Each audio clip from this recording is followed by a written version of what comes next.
but they don't use it. And that's one reason why their energy has reached catastrophically low levels with equally high prices. High prices, very low levels. Think of that, 1/3. And you're sitting on top of the North Sea. And they like to say, well, you know, that's depleted. It's not depleted. It's got 500 years. They haven't even found the oil. The North Sea is incredible. They don't let anybody drill. Environmentally, they don't let them drill. They make it impossible for the oil companies to go. They take 92% of the revenues. So the oil companies say, we can't do it. They came to see me. Is there anything you can do? I want Europe to do great. I want UK to do great. They're sitting on one of the greatest energy sources in the world, and they don't use it. In fact, their electricity prices have soared 139%. There are windmills all over Europe. There are windmills all over the place, and they are losers. One thing I've noticed is that the more windmills a country has, the more money that country loses and the worse that country is doing. China makes almost all of the windmills, and yet I haven't been able to find any wind farms in China. Did you ever think of that? It's a good way of looking at it. They're smart. China's very smart. They make them, they sell them for a fortune. They sell them to the stupid people that buy them, but they don't use them themselves. They put up a couple of big wind farms, but they don't use them. They just put them up to show people what they could look like. They don't spin. They don't do anything. They use a thing called coal, mostly. But China goes with the coal. They go with oil and gas. They're starting to look at nuclear a little bit. And they're doing just fine. They make a fortune selling the windmills, though. And I think really that's one that they wouldn't be surprised if it stopped. They are shocked that it continues to go. They're very friendly with me. They're shocked that people continue to buy those damn things. They killed the birds. They ruin your landscapes. Other than that, I think they're fabulous, by the way. Stupid people buy them. The consequences of such destructive policies have been stark, including lower economic growth, lower standards of living, lower birth rates, more socially disruptive migration, more vulnerability to hostile foreign adversaries, and much, much smaller militaries. The United States cares greatly about the people of Europe. We really do. I mean, look, I am derived from Europe. Scotland and Germany, 100% Scotland, my mother, 100% German, my father. And we believe deeply in the bonds we share with Europe as a civilization. I want to see it do great. That's why issues like energy, trade, immigration, and economic growth must be central concerns to anyone who wants to see a strong and united West, because Europe and those countries have to do their thing. They have to get out of the culture that they've created over the last 10 years. It's horrible what they're doing to themselves. They're destroying themselves. These beautiful, beautiful places. We want strong allies, not seriously weakened ones. We want Europe to be strong. Ultimately, these are matters of national security, and perhaps no current issue makes the situation more clear than what's currently going on with Greenland. Would you like me to say it? You're watching theDove TV, encouraging and informative for Salem, Kaiser, and the Willamette Valley. Seen on KSLM 27 and these Dove TV affiliates. And the people of Denmark. Tremendous respect. You're tuned to the Dove. But every NATO ally has an obligation to be able to defend their own territory. And the fact is, no nation or group of nations is in any position to be able to secure Greenland other than the United States. We're a great power, much greater than people even understand. I think they found that out 2 weeks ago. When Denmark fell to Germany after just 6 hours of fighting and was totally unable to defend either itself or Greenland. So the United States was then compelled. We did it. We felt an obligation to do it, to send our own forces to hold the Greenland territory. And hold it we did, at great cost and expense. They didn't have a chance of the world leaders. Now, getting on it, he's and in they front tried. of the world leaders today. Denmark giving knows this that. speech. So we'll have all We our other literally stuff here in set a up moment, but let's go bases on back Greenland and, for pick up Denmark. the speech live. We fought for Denmark. We weren't fighting for anyone else. We were fighting to save it for Denmark. Big, beautiful piece of ice. It's hard to call it land. It's a big piece of ice. But we saved Greenland and successfully prevented our enemies from gaining a foothold in our hemisphere. So we did it for ourselves also. And then after the war, which we won it big. Without us, right now you'd all be speaking German and a little Japanese, perhaps. After the war, we gave Greenland back to Denmark. How stupid were we to do that? But we did it. But we gave it back. But how ungrateful are they now? So now our country and the world face much greater risks than it did ever before because of missiles, because of nuclear, because of weapons of warfare that I can't even talk about. 2 weeks ago, they saw weapons that nobody ever heard of. They weren't able to fire one shot at us. They said, what happened? Everything was discombobulated.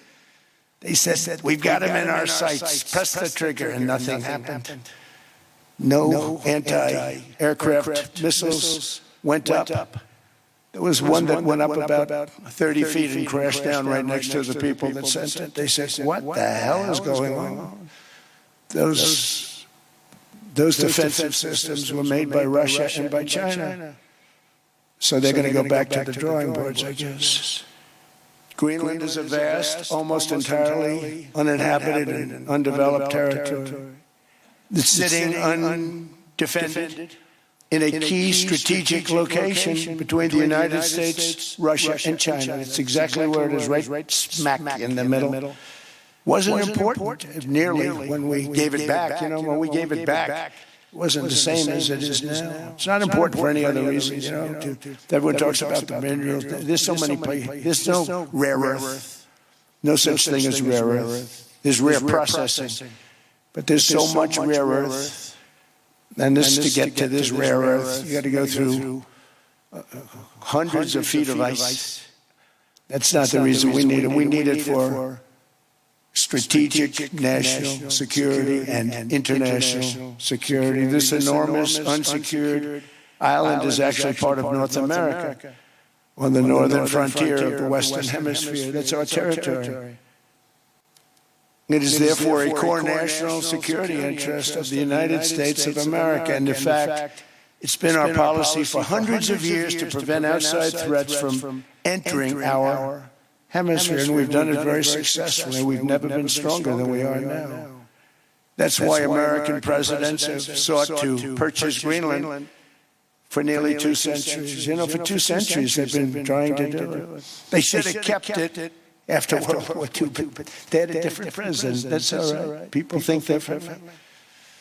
Much more necessary now than it was at that time, however.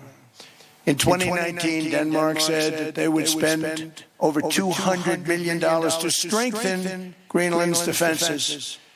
But as you know, they spent less than 1% of that amount. 1%. There's no sign of Denmark there. And I say that with great respect for Denmark, whose people I love, whose leaders are very good. It's the United States alone that can protect this giant mass of land, this giant piece of ice, develop it and improve it and make it so that it's good for Europe and safe for Europe and good for us. And that's the reason I'm seeking immediate negotiations to once again discuss the acquisition of Greenland by the United States, just as we have acquired many other territories throughout our history, as many of the European nations have. They've acquired. There's nothing wrong with it.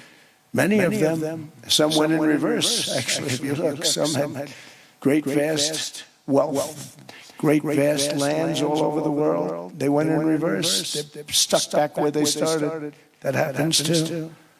But some grow. But this would not be a threat to NATO. This would greatly enhance the security of the entire alliance, the NATO alliance. The United States is treated very unfairly by NATO. I want to tell you that. And when you think about it, Nobody can dispute it. We give so much, and we get so little in return. And I've been a critic of NATO for many years. And yet I've done more to help NATO than any other president by far, than any other person. You wouldn't have NATO if I didn't get involved in my first term. The war with Ukraine is an example. We are thousands of miles away, separated by a giant ocean. It's a war that should have never started, and it wouldn't have started if the 2020 U.S. presidential election weren't rigged. It was a rigged election. Everybody now knows that. They found out. People will soon be prosecuted for what they did. It's probably breaking news, but it should be. It's a rigged election. Can't have rigged elections. You need strong borders, strong elections, and ideally a good press. I always say strong borders, strong elections, free, fair elections, and a fair media. The media is terrible. It's very crooked. It's very biased, terrible. But someday it'll straighten out because it's losing all credibility. Think of it. When I went in a landslide, a giant landslide, won the popular vote, won everything, and they only get negative press. That means it has no credibility. And if they're going to get credibility, they're going to have to be fair. So you need a fair press. But you also need those other elements. And I inherited a terrible situation. If you look, the border was open. The inflation was raging. Everything was bad with the United States when I came into office. But I also inherited a mess with Ukraine and Russia, something that would have never happened. And I know Putin very well. He and I would discuss Ukraine. It was the apple of his eye, but he wasn't going to do anything. I said, Vladimir, you're not doing it. He would never have done it. It was terrible what happened. I could see it happening, too. After I left, I could see it happening. Biden had given Ukraine and NATO $350 billion, a staggering sum, $350 billion.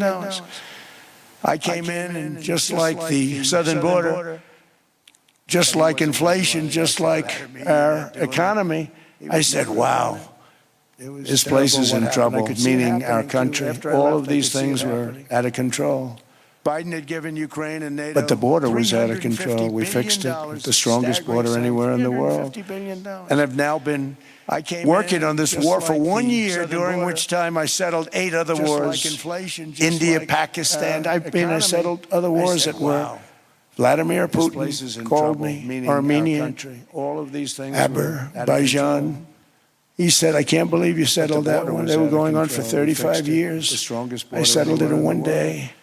And I've now been President Putin called me. This war for 1 year. He said, you know, I can't believe I've worked on that war for 10 years trying to settle it. I couldn't do it. I said, do me a favor, focus on settling your war. Don't worry about that one. Called me, Armenia. What does the United States get out of all of this work, all of this? He said, I can't believe you settled money other than death, destruction, and mass. I settled it in 1 day. And President Putin called me. He said, you know, I can't believe I've worked on that war for 10 years trying to settle it. I couldn't do it. I said, do me a favor, focus on settling your war. Don't worry about that one. What does the United States get out of all of this work, all of this money, other than death, destruction, and massive amounts of cash going to people who don't appreciate what we do? They don't appreciate what we do. I'm talking about NATO. I'm talking about Europe. They have to work on Ukraine. We don't. The United States is very far away. We have a big, beautiful ocean separating us. We have nothing to do with it. Until I came along, NATO was only supposed to pay 2% of GDP. But they weren't paying. Most of the countries weren't paying anything. The United States was paying for virtually 100% of NATO. And I got that stopped. I said, that's not fair. But then, more importantly, I got NATO to pay 5%, and now they were paying, and now they are paying. So something nobody said was possible. They said, we will never go up higher than 2%. But they went to 5%, and now they're paying the 5. They didn't pay the 2, and now they're paying the 5. And they're stronger for it, and they have an excellent, by the way, Secretary General, who's possibly in the room. Mark, are you here? Yes, he's here. Hello, Mark. We never ask for anything. and we never got anything. We probably won't get anything unless I decide to use excessive strength and force where we would be, frankly, unstoppable. But I won't do that. Okay? Now everyone's saying, oh, good. That's probably the biggest statement I made, because people thought I would use force. I don't have to use force. I don't want to use force. I won't use force. All the United States is asking for is a place called Greenland, where we already had it as a trustee, but respectfully returned it back to Denmark not long ago after we defeated the Germans, the Japanese, the Italians, and others in World War II. We gave it back to them. We were a powerful force then, but we are a much more powerful force now, after I rebuilt the military in my first term and continue to do so today. We have a budget of $1.5 trillion. We're bringing back battleships. The battleship is 100 times more powerful than the great battleships you saw in World War II, those great, big, gorgeous ships, the Missouri, the Iowa, the Alabama. Because I thought maybe we could take them out of mothballs. They said, no, sir, these ships are 100, think of that, 100 times more powerful than those big, magnificent pieces of art that you saw so many times ago, that you still see on television. You say, wow, what a force. 100 times, each ship 100 times more powerful than the big battleships of the past. So that was the end of the mothball story. So what we have gotten out of NATO is nothing except to protect Europe from the Soviet Union and now Russia. I mean, we've helped them for so many years. We've never gotten anything, except we pay for NATO. And we paid for many years until I came along. We paid for, in my opinion, 100% of NATO because they weren't paying their bills. And all we're asking for is to get Greenland, including right title and ownership, because you need the ownership to defend it. You can't defend it on a lease. Number one, legally it's not defensible that way, totally. And number two, psychologically, who the hell wants to defend a license agreement or a lease, which is a large piece of ice in the middle of the ocean where, if there is a war, much of the action will take place on that piece of ice. Think of it. Those missiles would be flying right over the center of that piece of ice. All we want from Denmark for national and international security and to keep our very energetic and dangerous potential enemies at bay is this land on which we're going to build the greatest golden dome ever built. We're building a golden dome that's going to, just by its very nature, going to be defending Canada. Canada gets a lot of freebies from us, by the way. They should be grateful also, but they're not. I watched your Prime Minister yesterday. He wasn't so grateful. But they should be grateful to us. Canada lives because of the United States. Remember that, Mark, the next time you make your statements. What we did for Israel was amazing, but that's nothing compared to what we have planned for the United States, Canada, and the rest of the world. We are going to build a dome like no other. We did it for Israel. And by the way, I told Bibi, stop taking credit for the dome. That's our technology. That's our stuff.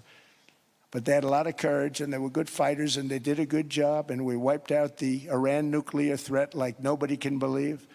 Nobody's ever seen anything like it. That, Venezuela, taking down Soleimani, wiping out al-Baghdadi when he tried to reinstitute ISIS. We did a lot. I did a lot of big things, all perfectly executed. Everyone was perfectly executed. Somebody told me that, a military expert told me, sir, everything you've done has been perfectly executed. I said, I know. So other presidents have spent, whether foolishly or not, trillions and trillions of dollars on NATO and gotten absolutely nothing in return. We've never asked for anything. It's always a one-way street. Now they want us to help them with Ukraine. And we say, we're going to. I'm really helping, not even them. I want to see, last week, if it was 10,000 soldiers, but last month it was 31,000 soldiers died. 31,000. That's this room times, the number of people in this room times 30. Think of it. 30,000 soldiers died in 1 month. The month before it was 27,000. The month before that it was 28,000. The month before that it was 25,000. It's a bloodbath over there. And that's what I want to stop. It doesn't help the United States, but these are souls. These are young people. Look like you, look like some of you right in the front row. They go to war. Their parents are so proud. Oh, there he goes, comes back. 2 weeks later, they get a call, your son's head's been blown off. I want to stop it. It's a horrible war. It's the worst since World War II. They keep going, they'll exceed World War II. The numbers are staggering, how many people they've lost. They don't want to talk about it. Ukraine and Russia lost just tremendous amounts.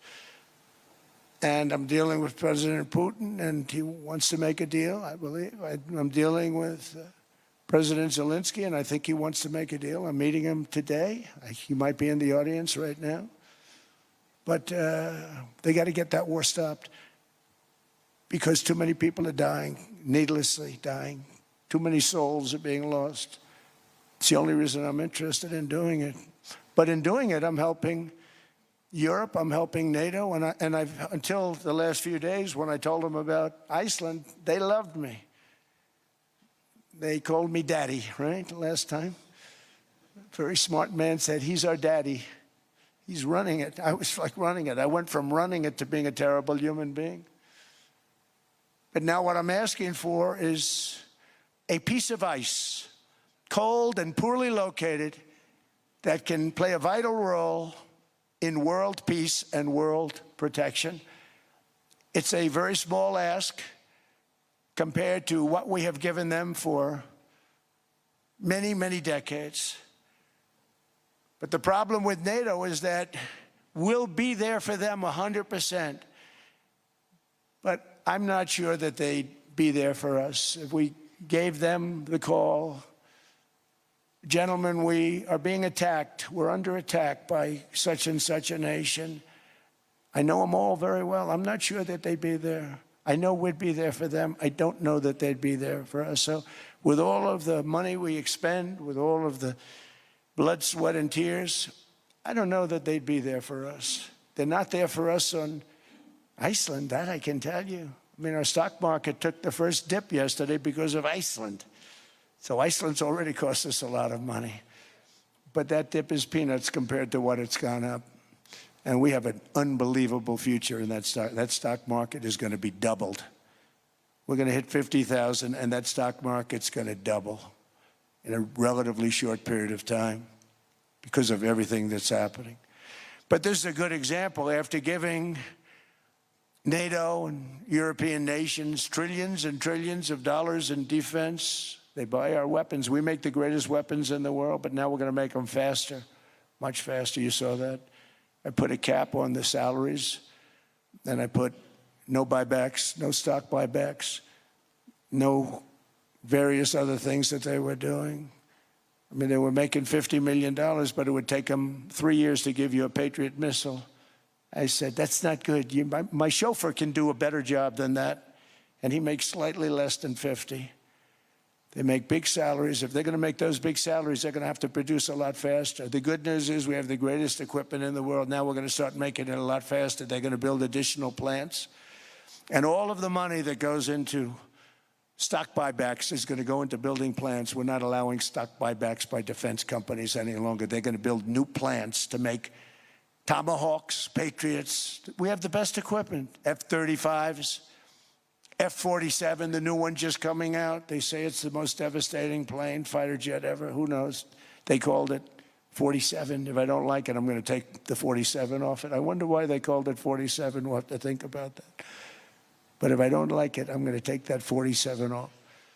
But it's supposed to be the stage 6. It's supposed to be the first stage 6 plane, undetectable, like our B-2 bombers were undetectable. They flew right over Iran. They were undetectable. And they did their job, and they got the hell out of there. So we want a piece of ice for world protection, and they won't give it. We've never asked for anything else, and we could have kept that piece of land, and we didn't. So they have a choice. You can say yes, and we will be very appreciative, or you can say no, and we will remember. A strong and secure America means a strong NATO, and that's one reason why I'm working every day to ensure our military is very powerful, our borders are very strong, and above all, our economy is strong because national security requires economic security and economic prosperity, and we have the greatest that we've ever had. Biden and his allies destroyed our economy and gave us perhaps the worst inflation in American history. They say 48 years, I say forever, but I think 48 years is the equivalent to forever. Whether it's 48 years or ever, it's terrible, costing the typical family $33,000. What they did to this country should never, ever be forgotten. It's early, but he has to be rated as the worst president we've ever had by far. The auto pen did much of the damage. The auto pen, he was the auto pen president, because I don't believe a sane president would have ever signed the kind of things that he signed. But now grocery prices, energy prices, airfares, mortgage rates, rent, and car payments are all coming down, and they're coming down fast. We inherited a mess, but we've done a hell of a job in 12 months. Under my most favored nation policy for drug prices, the cost of prescription drugs is coming down by up to 90%, depending on the way you calculate. You could also say 5, 6, 7, 800%. There are two ways of figuring that. But we have a favored nations policy that every president wanted, no president was able to get. I got it, and other nations approved it. And I had to use tariffs in order to get it because they said, no way. In other words, a pill that costs 10% in London costs $130. Think it costs $10 in London, costs $130 in New York or in Los Angeles. And I'd say, boy, that's bad. Friends of mine would say, you know, we go to London, you can buy the stuff for nothing. We go all over the world, we can buy it for nothing. Because basically America was subsidizing every nation in the world because presidents allowed them to get away with it. It became very tough. So when I called up Emmanuel Macron, I watched him yesterday with those beautiful sunglasses. What the hell happened? But I watched him sort of be tough. But he was at $10 for a pill. And I said, Emmanuel, and I have all the big pharmaceutical companies are in total agreement. It wasn't easy, by the way. They're tough, smart. They've been getting away with the scam for a long time. But they gave it up. But they said, you'll never get the countries to approve it. I said, why is that? Because they won't. They always said, we're not paying any more. Get the rest for the United States. So over the years, they stayed the same. We just went up, up, up. And I mean, we would pay 13, 14, 15 times more than some certain countries would. So I said, no, they'll approve it 100%. Sir, you'll never get them to approve it. I said, I guarantee you. But I actually started with Emmanuel, who probably is in the room too. And I like him. I actually like him. Hard to believe, isn't it? And I said, Emmanuel, you're going to have to lift the price of that pill to $20, maybe $30. Think of that. That means it's a doubling of prescription drugs. Might be a tripling, might be a quadrupling. It's not easy. No, no, no, Donald, I will not do that. I said, yes, you will, 100%. He said, no, no, no. You're asking me to double. I said, Emmanuel, you've been taking advantage of the United States for 30 years with prescription drugs. You really should do it, and you will do it. I have no doubt. In fact, I am 100% sure you're going to. No, no, no, I will not do it. Because he has to, in all fairness to him, he has to double or triple. Because the world being a bigger place than the United States, it's not that you meet in the middle. You just have to go up some, and we come down a lot. They go up a little, we come down a lot. So we're at $130, they're at 10. So they may have to go to 20 or 30. No more than that. I said, Emmanuel, you're going to be doubling or tripling?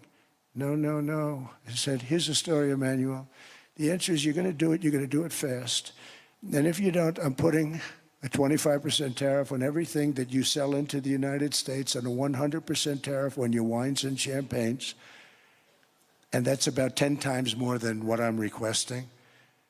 And you're going to do it. I don't want to go public with it, but you may make me do that. No, no, Donald, I will do it. I will do it. It took me, on average, 3 minutes a country, saying the same thing. You will do it. They all said, no, no, no, I will not do it. You're asking me to double the cost of prescription. I said, that's right, because you've been screwing us for 30 years.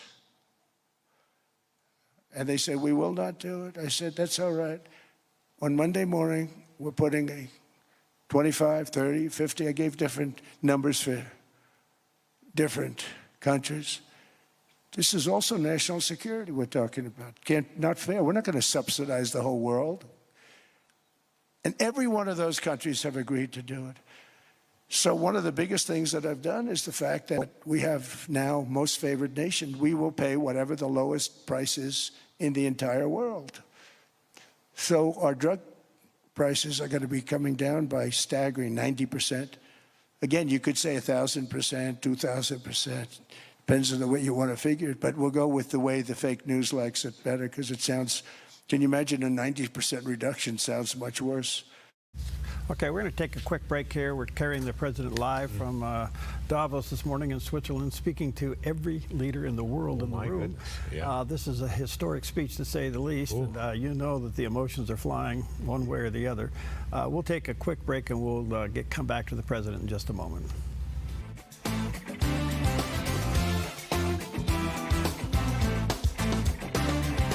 What would it be like if we learned to love each other?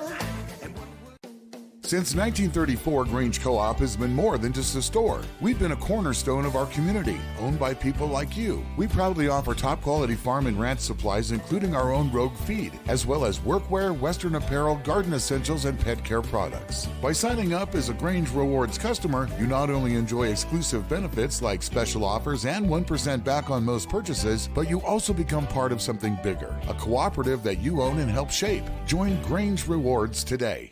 Season is Shine, a new inspiring program for women. Through meaningful and relatable conversations, we'll help you discover God's purpose in every season, empowering you to shine.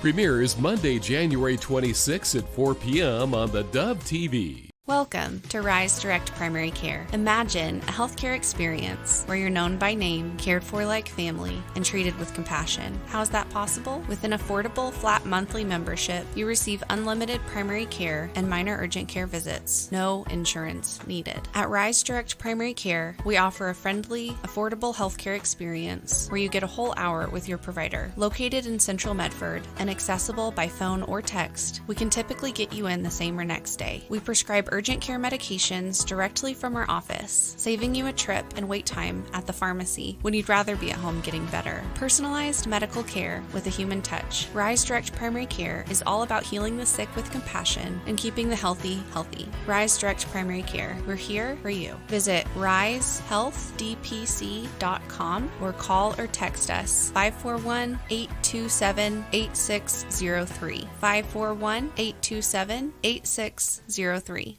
Applegate River Golf and RV Resort, a pristine 9-hole course alongside the Applegate River. Their clubhouse offers a golf simulator experience. The RV Resort is adjacent to the golf course with convenient pull-through parking. Applegate River Golf and RV Resort. Information at applegaterv.com.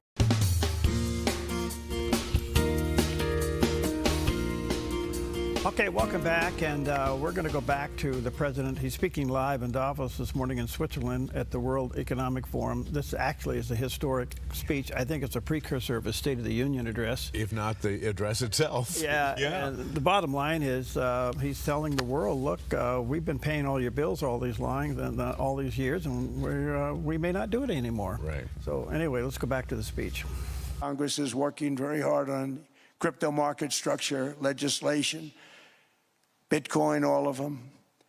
which I hope to sign very soon, unlocking new pathways for Americans to reach financial freedom. And I did it for two reasons. Number one, I thought it was politically good, and it was. I got tremendous political support. But more importantly, China wanted that market too. It's just like they want the AI. And we've got that market, I think, pretty well locked up. If I didn't do it, Biden was totally against it until before the election, when they realized that, there were millions of people voting against him over crypto. And all of a sudden, they loved it very much, but it was too late. They blew it. But it is politically popular, but it's much more importantly, we have to make it so that China doesn't get the hold of it. And once they have that hold, we're not going to be able to get it back. So I'm honored to have done it. Finally, I've instructed government-backed institutions to purchase up to $200 billion in mortgage bonds to bring down interest rates. And I'll be announcing a new Fed chairman in the not-too-distant future. I think he'll do a very good job. See, I gave away some of it. He did give that away. So we have something, got something, but somebody that's very respected. They're all respected. They're all great. Everyone that I interviewed is great. Everyone could do, I think, a fantastic job. Problem is they change once they get the job. They do. They're saying everything I want to hear, and then they get the job. They're locked in for 6 years. They get the job, and all of a sudden, let's raise rates a little bit. I call them, sir, we'd rather not talk about this. It's amazing how people change once they have the job, but it's too bad. Sort of disloyalty, but they got to do what they think is right. We have a terrible chairman right now. Jerome, too late Powell. He's always too late. And he's very late with interest rates, except before the election, he was just fine for the other side. So we're going to have somebody that's great, and we hope he does the right job. Last week, the average 30-year mortgage rate dropped below 6% for the first time in many years. Another major factor in driving up housing costs was the mass invasion of our borders. And I have to say one thing about housing, because nobody ever says this. I am very protective of people that already own a house, of which we have millions and millions and millions. And because we have had such a good run, the house values have gone up tremendously. And these people have become wealthy. They weren't wealthy. They become wealthy because of their house. And every time you make it more and more and more affordable for somebody to buy a house cheaply, you're actually hurting the value of those houses, obviously, because the one thing works in tandem with the other. And I don't want to do anything that's going to hurt the value of people that own a house, who for the first time in their lives are walking around the streets of whatever city they're in, very proud that their house is worth $500,000, $600,000, $700,000. Now, if I want to really crush the housing market, I could do that so fast that people could buy houses, but you would destroy a lot of people that already have houses. In some cases, they've mortgaged their house, and the mortgage would be very low, and all of a sudden, the mortgage without any changes becomes very high, and they end up losing the house. I'm not going to hurt, and I speak with Scott, who's doing a fantastic job, and Howard, who's doing a fantastic job, and all of my people. And I always say, look, I can crush the hell out of the market. We can drop interest rates to a level, and that's one thing we do want to do. That's natural. That's good for everybody. The dropping of the interest rates, we should be paying a much lower interest rate than we are. We should be paying the lowest interest rate of any country in the world, because without the United States, you don't have a country. I had a case with Switzerland. We happened to be in Switzerland. Maybe I'll give you a quick story. But they were paying nothing. They make beautiful watches, great watches, Rolex, all of them. They were paying nothing to the United States when they sent their product in. And we had a $41 billion deficit. $41 billion with this beautiful place. Flew over it, isn't it nice? So I said, let's put a 30% tariff on them, so that we get back some of it, not all of it at all. We'd still have a deficit, big deficit. We had 41 million. That's a big deficit. And I said, let's put a tariff on. Different tariffs, different places. You're all party to them. In some cases, victims to them. But in the end, it's a fair thing. And most of you realize that. But we put a 30% tariff on Switzerland, and all hell broke loose. They were calling, I mean, like you wouldn't believe. And I know so many people from Switzerland, incredible place, incredible, brilliant place.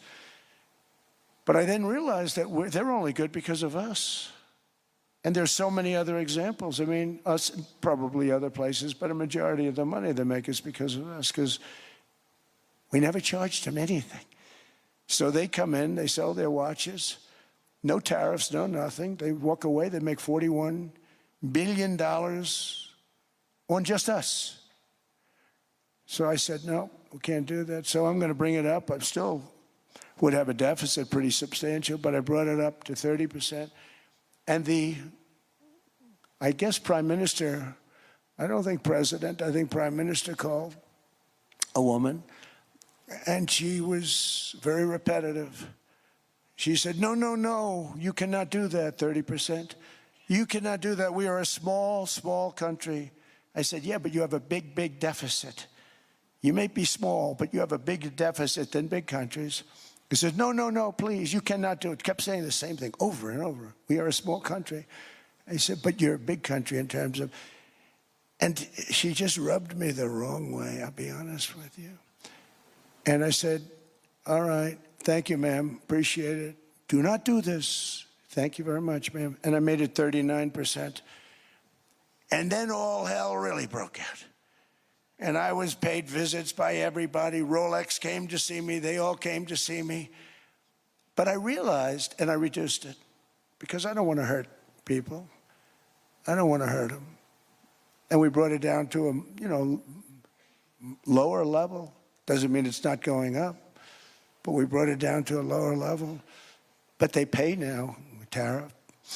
But I realized that we have many places like that where they're making a fortune because of the United States.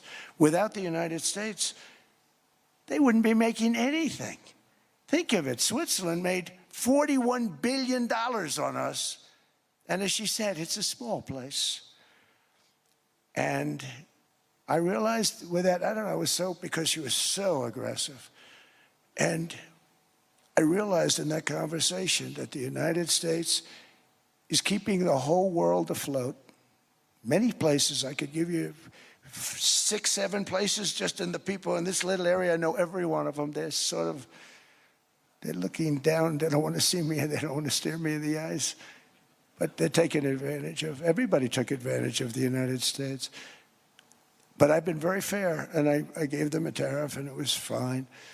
But I realized that without us, it's not Switzerland anymore. Without us, it's not any of the countries that are represented here. And we want to work with the countries. We want to work with them. We're not looking to destroy them. I could have said 39, 40%. I could have said I want a 70% tariff, then we make money with Switzerland. But Switzerland would have been probably destroyed, financially destroyed. I don't want to do that. But we should be paying the lowest interest rate of everybody. I hope Scott's listening to this, because we should be paying the lowest interest rate of everybody. Without us, most of the countries don't even work. And then you have the protection factor. Without our military, which is the greatest in the world by far, without our military, you have threats that you wouldn't believe. You wouldn't believe. You don't have threats because of us, and that's because of NATO. One other thing, and I have to say it so importantly, in the old days, and I used to say I'm the youngest in the room. Now I'm among the older. I hate to say it. I don't feel old, but I'm among the older. But I remember not long ago, 20, 25 years ago, when good news came out about, let's say, the United States. The United States had a great quarter. The United States had a great month. All the stocks went up. And that's the way it's supposed to be. Now when they say the United States had a record quarter, it's unbelievable how well it's doing, all the stocks crash because they say, oh no, inflation, they're going to raise interest rates. And they do. Some of these stupid people like Powell, they raise interest rates. And what they do is they stop you from being successful. It used to be when we had a great quarter, a great month, great earnings, great anything, any good news, the stock market went up. That's the way it's going to be. We got to do that again because that's the way it should be. Now when we have a great month, they want to kill it. Like we did over 5%. People were surprised. We should do 20%. We could do 25%. When we announce good numbers, and the reason is they're so petrified of inflation. And growth doesn't mean inflation. We've had tremendous growth with very low inflation. In fact, growth can fight inflation, proper growth. So we want to get back to the days when we announce great numbers, because we're going to be announcing phenomenal. You know, all these factories that are being built at record, thousands of businesses are being built right now. Remember, $18 trillion is invested. I think the second number is 3. And that was China many years ago. Investments in the country from outside. 18 trillion, nobody's ever seen. And that's money coming in and building things, factories. Thousands of businesses are being built, thousands. Hundreds of big factories, car plants are moving back to the United States. They're coming in from Canada, they're coming in from Mexico, from Japan. Japan's coming in and building plants here in order to avoid tariffs. They're coming in from China. They're coming in from all over the world. We have more plants being built now, car plants, than we've ever had built, even in the heyday from the 1940s and 50s. And they're bigger. They don't use renovations anymore where they take an old plant, they rip it down, they build a brand new plant, super modern plant. But it's happening at levels that nobody's ever seen. In 2024, the U.S. built less than 2 million new homes, but Biden admitted more than 8 million new migrants. And those days are over. In 2025, for the first time in 50 years, the United States had reverse migration. Boy, that was nice.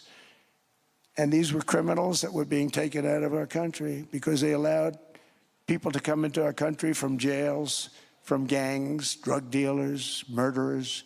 11,888 murderers. We've gotten most of them out. And then ICE gets beat up by stupid people from leadership in Minnesota. We actually are helping Minnesota so much, but they don't appreciate it. Most places do. You know, Washington, D.C. is the safest place now in the United States. It was a very dangerous place to walk, and now you can walk with your wife, your kids, right through the middle of the city. Right now, Washington, D.C. is as safe as it gets.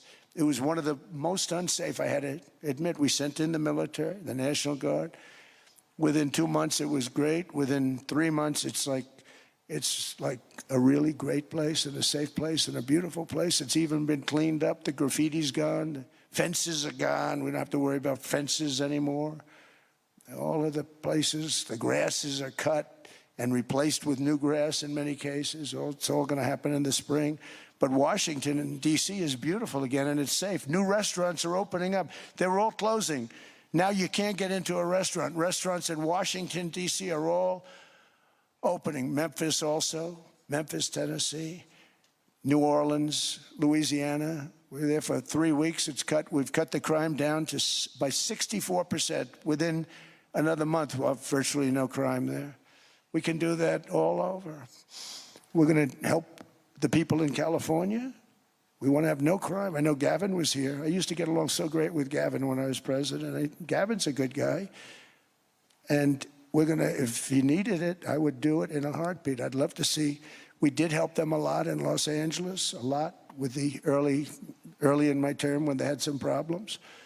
But we would love to do it. I will say this, if I were a Democrat governor or whatever, I would call up Trump. I'd say, come on in, make us look good. Because we're cutting crime down to nothing.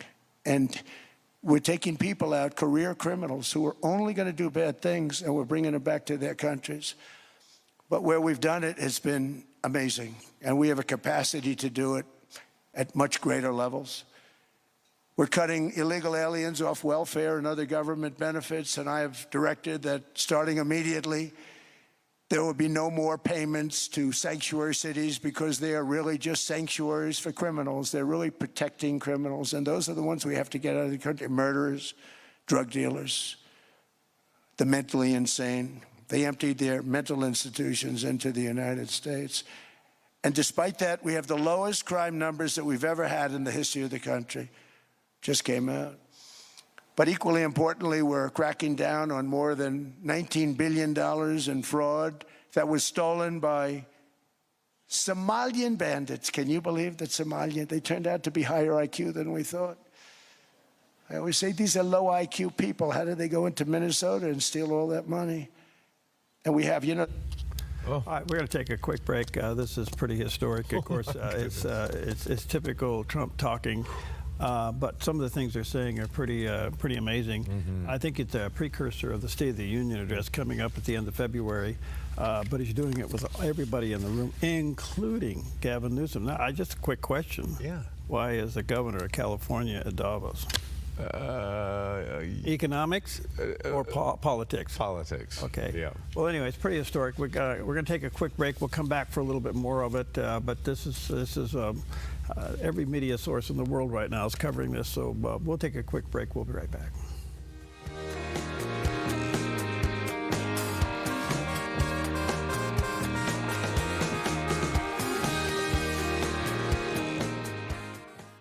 Ministries on the Move spotlights how God is using everyday people and organizations to bring light, love, and transformation to others through inspiring conversations and real-life stories.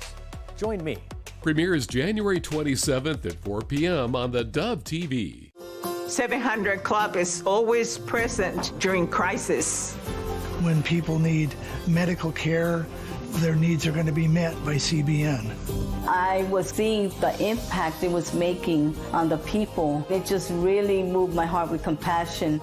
When you're blessed, you're supposed to bless others. We were really interested in what 700 Club was doing, and it touched our hearts. Watch the 700 Club weekdays at 11 on theDove TV. It's a turbulent time. Our values are under attack and being challenged with so much coming at us every day. Focus Today with Perry Atkinson helps you sort it out to bring you hope and encouragement so you can stay alert. But I can't find the crime. I've been doing this for 60 years. Focus Today, every weekday, an in-depth look and conversation with experts who have a finger on the pulse of what's going on in America and the world. Anticipating a strike by Iran. Focusing on the day's events. Democrats have weaponized our entire government. Perry Atkinson asks the questions that you want to know. What's your take today, these many years later? It's an hour you need to strengthen your faith and stay informed on the urgent issues coming at us. For a time such as this, Focus Today is an important hour you need to see. Watch Focus Today weekdays on theDove TV. Encouraging and informative. See past episodes and more at thedove.us. Hi, I'm Sherry Breslin with Rogue Valley Security. Whether it's alarms, cameras, keyless entry, or even Starlink, we tailor solutions for your home or business. We believe in professionalism, excellence, and integrity. Every job, every time. Visit RogueValleySecurity.com. Okay, welcome back, and kind of a different morning this morning. The president is speaking live at Davos, the World Economic Forum. Every leader in the world is there, including other people. Pretty amazing speech. Granted, he kind of gets off the freeway a little bit and gets off over in the weeds. Yeah. But that's his style. Yeah. But some of the things he's saying is pretty remarkable. I think at the end of the day, what we're hearing is, look, we've been supporting and propping up some people for a long time, and we get nothing in return. I think that's the essence of what he's saying. Yeah. But because he's saying it, a lot of people are just flipping out. And Gavin Newsom is there, which is kind of interesting, the governor of California. Yeah. I'm not sure what all that's about. Well, maybe he needs to get away from home while they uncover some bad things going on in California. Well, there's some news coming out of California today of fraud and corruption. So the whole thing is just kind of crazy. Yeah. But let's pick up a few more minutes of this, and then we'll get back to normal programming. But the whole world's covering this, so let's check it out a little bit longer. Made this very successful. But you're in this room, and some of you are the greatest leaders anywhere in the world. You're the greatest brains anywhere in the world. And the future is unlimited, and to a large part because of you. And we have to protect you, and we have to cherish you. I always say we have to cherish our brilliant people because there aren't many of them. So together with confidence, boldness, and persistence, let us lift up our people, grow our economies, defend our shared destiny, and build a future for our citizens that is more ambitious, more exciting, more inspiring, and greater than the world has ever seen. We're in a position to do things that nobody else has ever even thought of before. And many of the people in this room are the ones that are doing it. And I want to congratulate you, and I'm with you all the way. You can do things that nobody else can even think about. So I congratulate you on your tremendous success. And the United States is back, bigger, stronger, better than ever before. And I'll see you around. Thank you all very much. Thank you very much.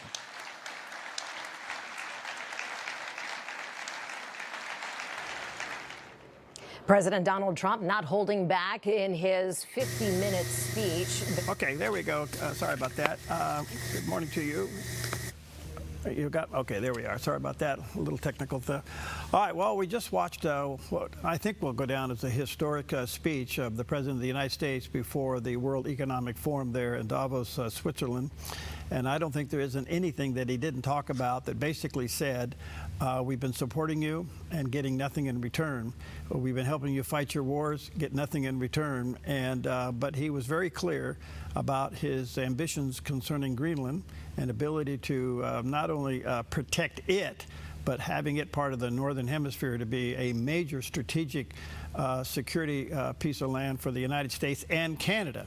I'm sure there are going to be a ton of comments as a result of the President's speech today, and it's going to be pretty interesting. But he makes a pretty interesting case. I think what this is also today, a little bit of a precursor of what we're going to hear on the State of the Union address coming up at the end of February, where he's talking primarily about his first year in his second term. So this is historic all the way around. There's no question about it. I realize it's become him talking. People can't even stand it. But the fact of the matter is, if you listen to the substance of the speech, it's pretty amazing. So we'll keep track of that. He flew for a couple, well, he was in the air about an hour or so last night, heading over there, had problems with Air Force One. They had to turn around and go back. And then get on another airplane and fly over there. So he's a little tired, I think. Yeah, you know, what I heard was that the lights went off in the press section of Air Force One. Yeah.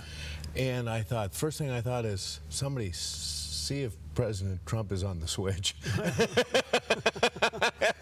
Wait a minute. But yeah, they did go back and they switched planes. They switched planes. Yeah. He takes off, gets back over there. But anyway, this speech is pretty remarkable, and I'm sure it's going to be cut apart by the media for quite some time.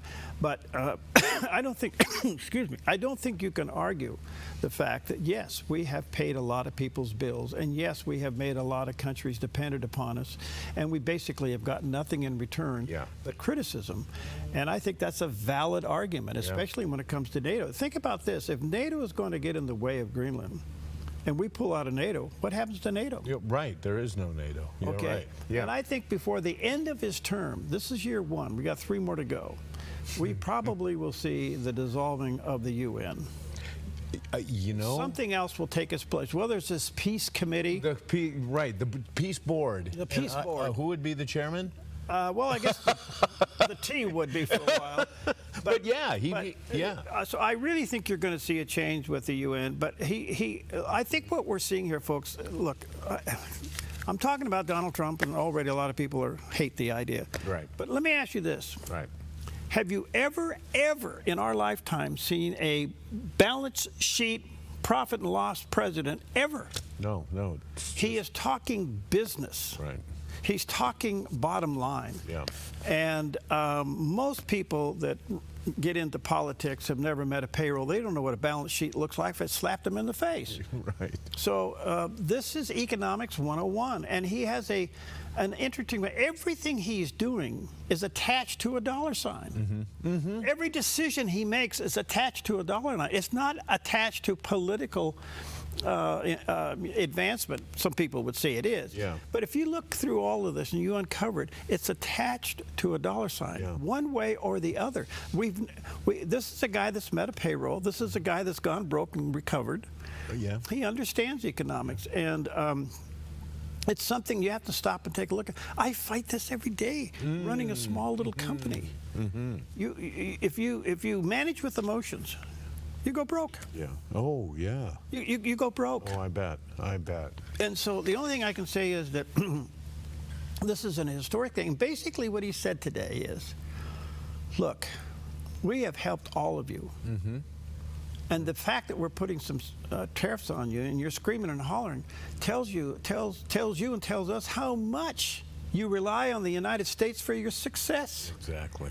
We've given you billions to NATO for your protection, and all we do is get kicked in the teeth. Yeah. Yeah. You know, and so this is a plausible argument. Whether you hate Trump's guts, this is a plausible argument. Yes. And it's not driven by politics, it's driven by a bottom line, which is so interesting. We've never seen this kind of leadership before. Now, do I like his style? No. But his accomplishments, you can't ignore them. Okay? And there's a lot on the line as to whether 2026 will be a year of economic boom that he's predicting. There's some other strategic things in line. Can you say, Happy Birthday, America 250? Right. That's going to be a big deal. Big deal. And that is 5 months before midterm elections. Yeah, yes. So, pretty strategic. All right, we'll take a quick break. We'll come back to maybe a normal hour. Who knows? We'll see. Jerry showed up. Lift your voice to heaven. Lift up your head and sing to the one.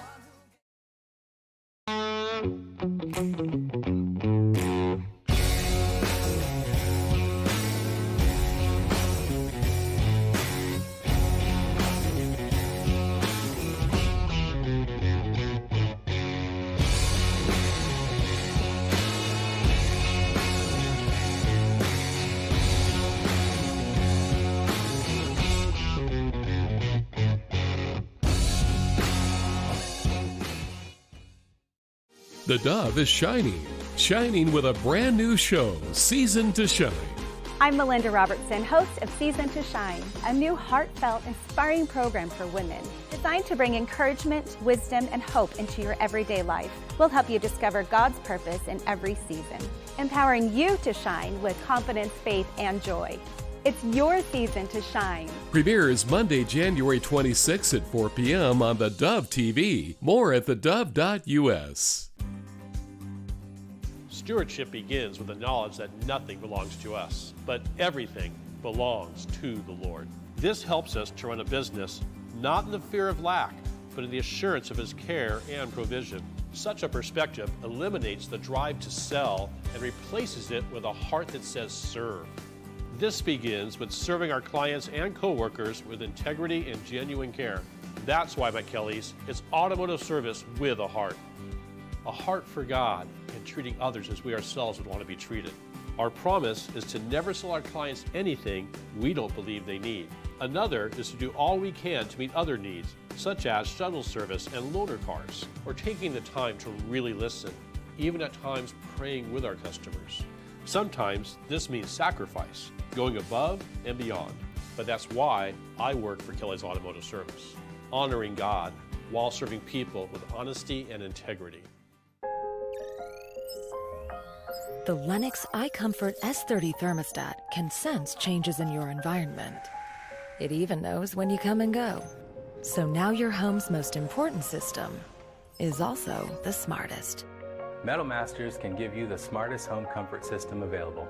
It knows when you're away and adjusts when allergens and humidity get uncomfortable. Trust Metal Masters to provide perfect air for your family. Lennox. Air is life. Make it perfect. Your property demands equipment with more reliability, durability, and versatility built in. Kubota equipment is ready to get the job done right.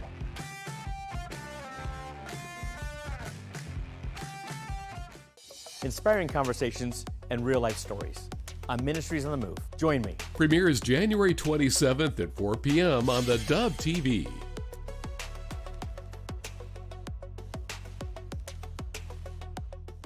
Good morning. You're tuned to the Dove, encouraging and informative, helping Oregon, Northern California, Idaho, and Nevada start the day with news and encouragement.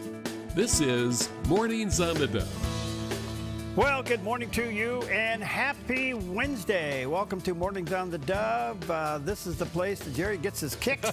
Yes, indeed. And he's had an hour of kicking here. It's a little while ago. Yeah, let me loose. We just ran a full hour of the president's live speech from Davos, Switzerland at the World Economic Forum. I have to say it probably will go down historic. But he's basically saying to the United States, look, we're here to help, but what have we gotten in return? That is the question. Right. What have we gotten in return? What I don't think this is the difference between politics and business. Right. Hey, I got a question. How do you acquire a pass, clearance, or whatever it takes to get into that room where the president was just speaking? How did Gavin Newsom get in there? Well, that's a good question. I mean, he is the governor of the biggest state in the union, so he does have a little bit of a big stick. Okay. Not much of one. All right. But, he's running for president. Exactly. I mean, let's just be honest with it. Right. He's running for president. He's there. He's over there. I mean, he could hardly stand it. You could see every word that President Trump was saying. He was grinding. Right. And you know what? He's probably in a crowd of friends there because, the Europeans like the policies of the Obamas and the Bidens and the stuff and they would get more of the same. Well, it was free money. Exactly. So anyway, Gavin Newsom back home has got some breaking headlines this morning. They just uncovered the Department of Education billions of dollars in education grant fraud going on. So not to mention they haven't uncovered the welfare fraud in California. They said there's $8 billion there. So we'll see. Anyway, that's a whole other can of worms. Good morning. Good morning. Happy Wednesday. How you doing out there? I looked on the weather map. We are high and dry for a long time. Oh, my goodness. We do need some divine intervention here. Yes, we need this high pressure broken up. And we've seen forecasts change in 15 minutes in Oregon. Yes. And so, Lord, we need a 15-minute. If you just take your finger and just kind of swirl that high pressure off the coast. Yes. And let some low pressure in. So we need some storms. We need some rain. We need some snow in the hills. So we'll have all that for you. A lot going on. What's special today besides the speech? This is weird. It is National Hyaluronic Acid Day. Everyone's skin needs a little hydration. Especially during the cold, dry winter months. And hyaluronic acid offers a variety of benefits, including deep hydration, plumping, and reduction of fine lines, and is suitable for sensitive skin. You know those fine lines? Mine aren't fine anymore. They went past fine. Yeah, but you filled them up this morning. So the hyaluronic... I saw you in there doing that. I would say, in the old days, I used to, when I was going in front of the camera, everybody puts a little camera makeup. I used to do it with a brush. Now I do it with a palette knife. Putty knife. Okay, moving on. And of course, Hyaluronic Acid Day brought to you by Oil of Olay and every other skin cream manufacturer who puts it in their products. Okay. So National Hugging Day. That makes me think of what's going on in Davos right now. Do you think they're going to go backstage and have a big hug-a-thon? I got a funny feeling most of those people can't wait till he gets on the plane and gets out of there. Gets out of there. He's doing a news conference right now, but we'll see what goes on. All right. It's Squirrel Appreciation Day. Squirrels? Yeah. Is it a pest or is it a sweet little critter? There's both. Yeah. That's right. The nice little gray squirrels that climb trees are fun. And the little digger squirrels that go underneath your house, they need to go to heaven. Hey, and squirrel tails, they make nice flies. Oh, there you go. Yeah, okay. That's an appreciation. I like it. Anyway, National Granola Bar Day. Yes, sir. A basic granola bar includes whole grain, usually oats, though quinoa and barley can be used as well. Fruits and nuts, honey, molasses, agave nectar, or syrup. It can also include butter or not butter. Flavor and nutrition benefit from a variety of combinations. And you know, it was invented in the late 19th century by Dr. James Caleb Jackson, a health reformer who ran a sanitarium in New York. He called it granula. The name granola was later adopted by John Harvey Kellogg, the same man who created Kellogg's Corn Flakes, and he modified the recipe, and then he changed the name to avoid legal issues, and he called it granola. Well, I have to tell you, I like granola. Yeah. And if you ever read the labels of all of them, You ever do that? I have, yes. Okay, it's pretty interesting. They can change. They can change a lot. And if you get the ones that have all the ingredients in it but no flavor, yeah, right. That's the one you want to eat. Yes. Yeah, that's probably the one that. See, that's got some M&M peanuts on it. Yes. That's to give it a little flavor. Because they say, granola is high in fiber. It aids in digestion, helps maintain a healthy gut. Yeah. It's a good source of protein, especially if it contains nuts and seeds. Yeah. And the granola contains healthy fats from the nuts and seeds. Yeah. And it's essential for brain health and energy. And today, you can eat as much granola as you want because it is granola bar day. I like granola Enjoy bars. it. Yeah, I do too. Okay. It's good. And it's good if you're out on a hike, you're doing activities, out skiing or whatever. Yeah. It's easy to carry along and it really makes a difference. If you're on a long drive, have granola bars. There you go. Yeah. They're crunchy and they keep you awake. All right. That's all I got. That's all you got. That's it. Here's Pam's little granola. A look at our weather from Grange Co-op. A frosty morning for northern Oregon and southern Washington, then sunny and near 49 in Vancouver, and mostly sunny for Portland, Wilsonville, and McMinnville, with daytime highs in the mid-upper 40s and lows dipping into the upper 20s. Moving down the Willamette Valley with frost and some patchy freezing fog, then partly to mostly sunny with daytime high temperatures in the mid-40s for Salem, Albany, Corvallis, and Eugene. In central Oregon, cloudy in Prineville with a high near 46, partly sunny in Bend with a high near 41, and Sun River near 44 with lows in the mid-20s. Over in Boise, Idaho, patchy fog, otherwise mostly cloudy and near 31. Areas of patchy fog this morning along the Oregon coast and mostly cloudy with daytime high temperatures near 53 in Coos Bay, 55 for Port Orford and Brookings, and near 56 in Crescent City, California. In southern Oregon, patchy, dense freezing fog for the Rogue Valley, then mostly cloudy and near 43 in Grants Pass, 50 in Medford and near 54 in Ashland, mostly cloudy in Klamath Falls with a high near 47.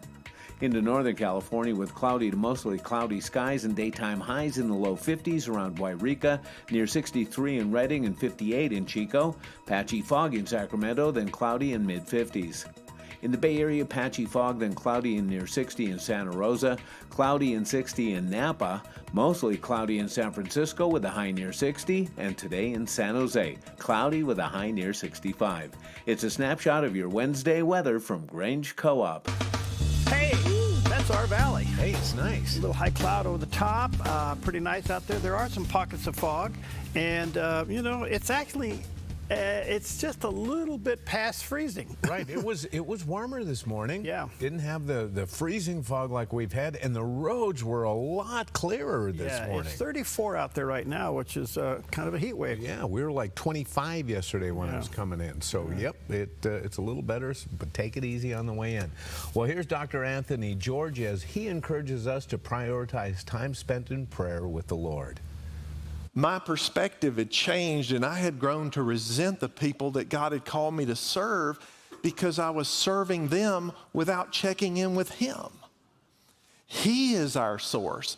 He is the one who fills us with the spiritual energy that we need to do what we do. And if the Lord Jesus on earth had to take time to break away and pray to be refreshed, who am I to think I don't have to spend lengthy times with God in prayer? We all have to do it. So it was a blind spot for Moses, and our warning from this today is if we're not keeping ourselves spiritually recharged through time in the presence of God, we'll be on fumes. And then when you fizzle out, what good are you to the people you're trying to help? What Moses had to remember is something I have to remind myself of, and that is Moses needed God's help. God didn't need Moses' help. Sometimes we think we're doing what we do to help God out, but God doesn't need our help. God wants our heart. And when we give Him our heart and spend time in His presence, then what we do for others, no matter how much it costs or what sacrifice is taxed upon us, we will help others with a joyful, life-giving overflow from a spiritually healthy heart. Hey, okay. I remember when he first got hired by Dr. Stanley. Yeah. And you ought to hear the story. It is hilarious. And one of the things he got moved over into the In Touch Ministries first. Oh. And he was kind of Dr. Stanley's chauffeur and right-hand guy and personal assistant and all that. Yeah. So he gets hired by Dr. Stanley, and Dr. Stanley says, well, now that you're here, he said, let's go to the prayer room. All right. So he gets up, and literally there's a closet in Dr. Stanley's office. Okay. At In Touch Ministries, it was separate from the church. He opens the door, and it's a closet. It's a dark room. Oh, wow. Really? And he closes the door, and they get down on their knees, and the only light in the room was the light underneath the door. And you ought to hear him describe what went on in there. It is hilarious, and yet it is so meaningful. How Dr. Stanley got on his knees, just moaning. So what Dr. George would do is whatever Dr. Stanley did, Dr. George. So if Dr. Stanley was going, he was going. He did it. And if he was going, oh God, he was going, oh God. You ought to hear him. And then finally, Dr. Stanley lays flat on the floor. Okay. Yes. And he's kind of seeing this because the only light is underneath the door. So you ought to hear him describe this. It is hilarious. And they get up and they go buy a tie. What? They went into a. They went to buy ties. And so Dr. George goes over and picks out this tie, and Dr. Stanley says, "You don't buy that piece of junk." He goes over and he showed him that $100 and $200. Oh, really? It's a great story. I should get the piece and let you listen. Please. Yes. Right, so much for all that. All right. Oh, wow. Great stuff all the way. Let's take a look at some of the other headlines. Of course, the president made a historic speech before Davos, there at the World Economic Summit just a little while ago. You're going to see this all over the news today. In the meantime, the Justice Department has sent out subpoenas to interrogate Governor Walz and 4 other Minnesota top Democrats on questioning on the legality of their opposition of the federal enforcement, ICE. The subpoena sought documents from Governor Tim Wallace, Mayor Fry, Minneapolis Mayor Herr, and other people in the administration. They are now being called into question. Very interesting. And I think what we're hearing occasionally now is the term obstruction of justice. Did they obstruct? Well, they were encouraging the protesters. They were basically telling... Is it obstruction or complicit? That is a good question. Are they part of it? That could be. So that's what has to happen here. Yeah. And so Governor Walz yesterday kind of handed an olive branch back to the president, saying, why don't you come to Minnesota? We'll walk you around. Yeah. Look, he's scrambling. He's not up for re-election. Hey, he's trying to get out without going to jail. If you were the president, would you go? That's a great question. I might. Yeah, I would think so. You know why? Why? I'd go there and say, well, then why aren't you enforcing this? Boom. Yes. Right. Why did you tell your cops to go home and have lunch? Why didn't you tell them go out there and do the job of ICE? Yes. Yes. Where is your National Guard? You threatened to call it out. Where is it? Yeah. So, I don't know. That's, Hey, I don't need to give you a story, too, because you just saw it on the news. Oh, gosh. The president left yesterday, was asking a bunch of news conferences before he boarded Air Force, whatever one he was on, 3, 4, or 5. He had to turn around, go back and get another one. Yeah, he did. He was said, wait and you'll see how it goes. Wait and see what happens. Well, we just saw what happened. Yeah, we did. In the meantime, Greenland is and Denmark are kind of responding to all of this. And the professor of the European Commission, Professor Levin, I think is his name, talks about, now you got to remember, this is before the speech. Right. Here's what he said about Greenland being taken over by the United States. Do you have it? We don't have it. Okay, we'll come back to that. Okay. We consider the people of the United States not just our allies, but our friends. And plunging us into a downward spiral would only aid the very adversaries we are both so committed to keeping out of the strategic landscape. So our response will be unflinching, united, and proportional. Hello, there we are. What force do they have? Nothing. So it's going to be united, proportional, and enforcive. And what are you using for that? as We're much. we're not going to send any more Swiss knives over there, Swiss Army knives over there anymore? Or Rolexes? Or Rolex. Well, I don't want to be disrespectful here. No. But I think what the president just said in his speech, look, you haven't got a leg to stand on. Right. And so, but he also said no military action. Right. That's off the table. But you're right. He knows what cards he's holding and what they don't have. Okay. Exactly. All right, we're going to take a quick break. When we come back, Jerry is going to announce that he's running for governor of Oregon. In my heart, I've got joy, joy, joy, and a peace that won't depart, since he set me free from my foolish pride. I've got joy. Since 1934, Grange Co-op has been more than just a store. We've been a cornerstone of our community, owned by people like you. We proudly offer top-quality farm and ranch supplies, including our own Rogue feed, as well as workwear, Western apparel, garden essentials, and pet care products. By signing up as a Grange Rewards customer, you not only enjoy exclusive benefits like special offers and 1% back on most purchases, but you also become part of something bigger, a cooperative that you own and help shape. Join Grange Rewards today.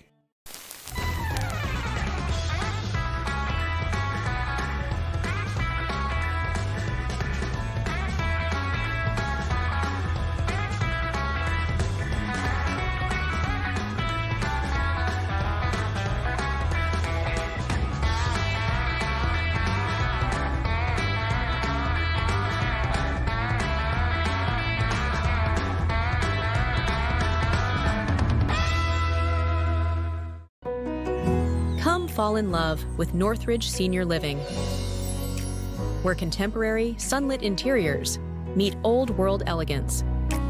Walk through our lovely hallways and enjoy the fun staff-led activities.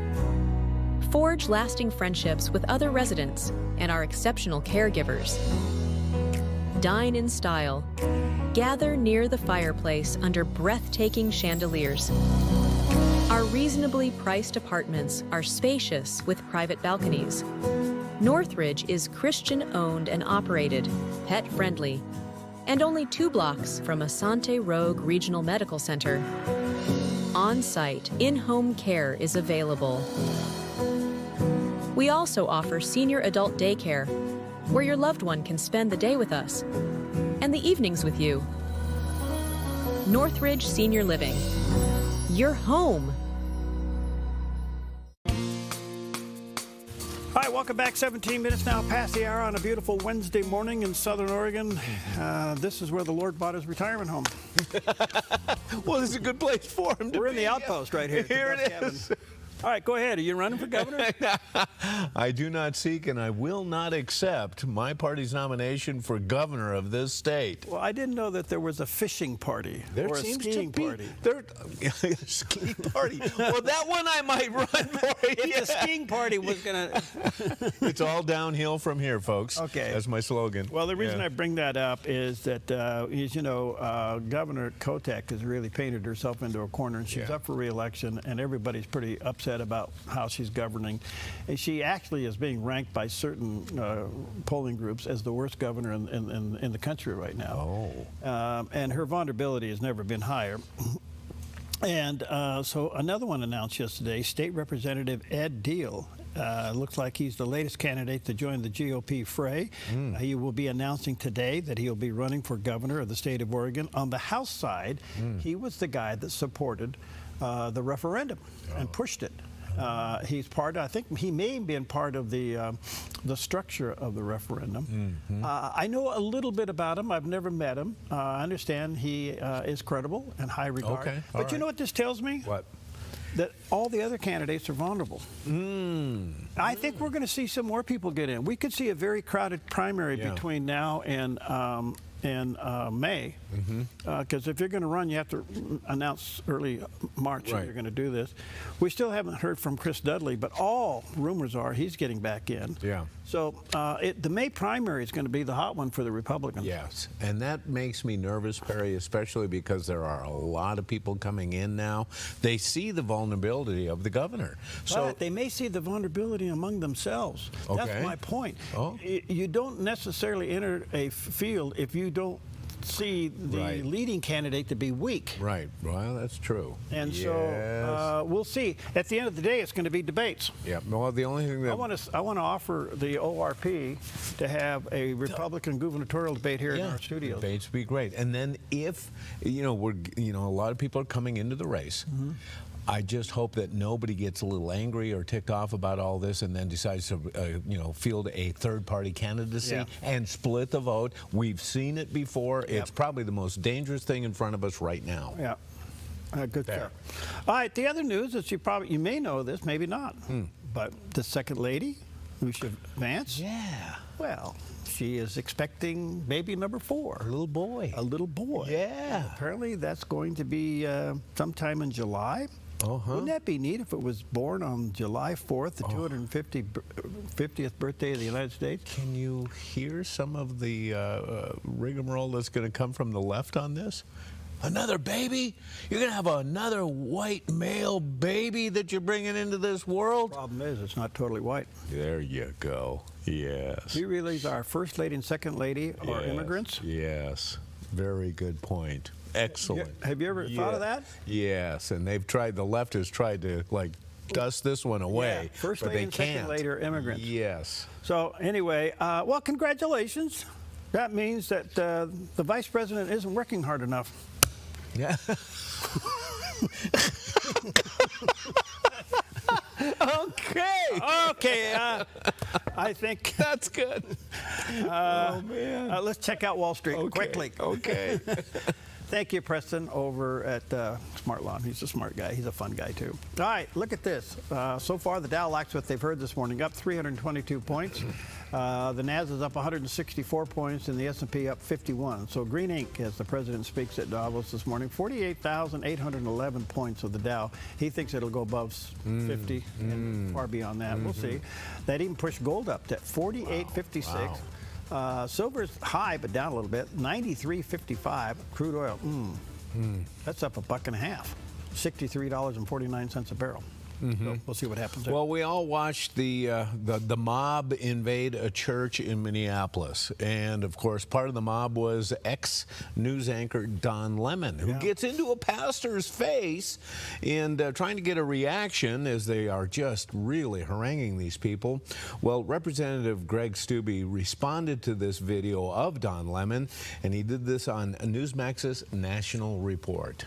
It's amazing the level of evil that these antagonists have gone to go into a church that's actively worshiping. I will say that pastor had a lot more grace than I would have had given that circumstance, because I would have dealt with that very differently. But the laws were broken. When he asked them to leave, they all should have left. And the moment they don't leave private property, you can be found trespassing, arrested, and taken off the property by law enforcement. It's just sad to see the evil that is going on in our country, especially there right now. I feel like we're living in the times foretold in Isaiah, where evil is good and good is evil, and you have good people worshiping and Christians at a church, and then they're infiltrated by these antagonists and asked to leave, and they don't leave.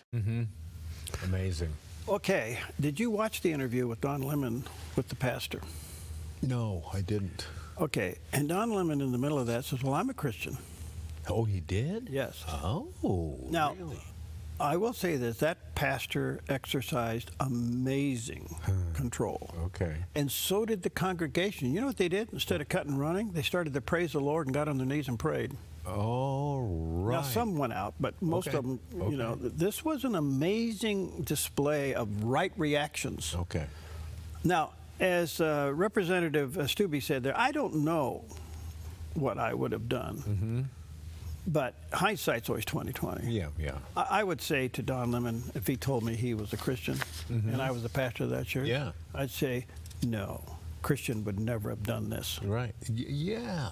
Yes. A true Christian would real have Christian. never done this. Absolutely. Absolutely. And I think people, you need to understand something. Who was speaking yesterday on the Dove? I really like our programming. Yeah. You got to listen to the Dove radio, watch the Dove TV. We got some of the best on the air. And somebody was saying yesterday about the devil. We think the devil has a pitchfork and horns. The Bible says he's an angel of light. Oh. You know, he comes as an angel of light. Right. In other words, he masquerades as being as close to truth as you possibly can. And yet, who is he? He's evil. Yeah. Okay, so what you have here, now, the whole mystery of evil and devil and all that stuff, it's a sovereign thing. It does leave a lot of question marks. But the point is this. When you are confronted with evil, you will know in your spirit, if you are controlled by the Holy Spirit and you're confronted with evil, you will sense it the moment it happens. I have walked into places and know I shouldn't be here and get out. Yes. Amen. Yes. And I have been in conversations that I needed to just shut up. Okay? You say, well, why don't you witness? The best witness I can do is not respond. You know? But that Don Lemon saying that he was a Christian doing what he's doing, giving his history, is that's what you call a false Christian. I mean, he's a fake. Exactly. Yes. Now, God loves him, and I hope he finds Jesus. Amen. Yes. But in the meantime, for who he is, he needs to be shown the door forcibly. And all of these people, quite frankly, need to be arrested. I think even Franklin Graham said yesterday. Yes, he did. And we need to be calling for justice. If they're going to break into our houses of worship like that, right, they need to be arrested, and we need to stick with it until they are convicted. Yep. Yes. Otherwise, it'll be common ground. Wow. Yeah. Did we say enough on that? I think we got the point. Did you? It is all true. What's our food today? Anything? We got, what did we get? We got besides acid day? Granola bars. Oh, yeah. Yeah. You know, it was, you know, we started seeing granola with the hippies of the late 60s and early 70s. Isn't that hippie food? Good job, hippie. No, I'm just reliving past memories. But I never did figure out granola bars and marijuana. How did that get? How did those two mix? I don't know. I mean, those were the two things at Haight and Ashbury, wasn't it? I think so. Yeah. Oh, gosh. You know, and what do they got? What's that wild color stuff they wore, the psychedelic colors? Oh yeah, yeah. Yeah, psychedelics. Yeah, psychedelic colors, right, like granola bars and marijuana. What a weird combination of things, you know. We'll be right back. See the sun is shining. There's hope on a new horizon. Calling you. It's calling you. If your heart's in 1,000 pieces. Season to Shine, a new inspiring program for women. Through meaningful and relatable conversations, we'll help you discover God's purpose in every season, empowering you to shine. Premieres Monday, January 26 at 4 p.m. on theDove TV. A ministry moment on the Dove. Now here's this couple who says, we don't need that kind of a covenant so that we can escape and get out of this. And it is an unholy relationship. Two men together cannot be one flesh. Two women together in a sexual relationship cannot be one flesh. It is the man and it is the woman brought together by God, as indicated here in this passage of Scripture, that become one flesh. And that means that their relationship is not just physical, but metaphysical. In fact, you know that the word one that is used there is the word when God speaks about being one, for the oneness of the Trinity. A ministry moment on the Dove.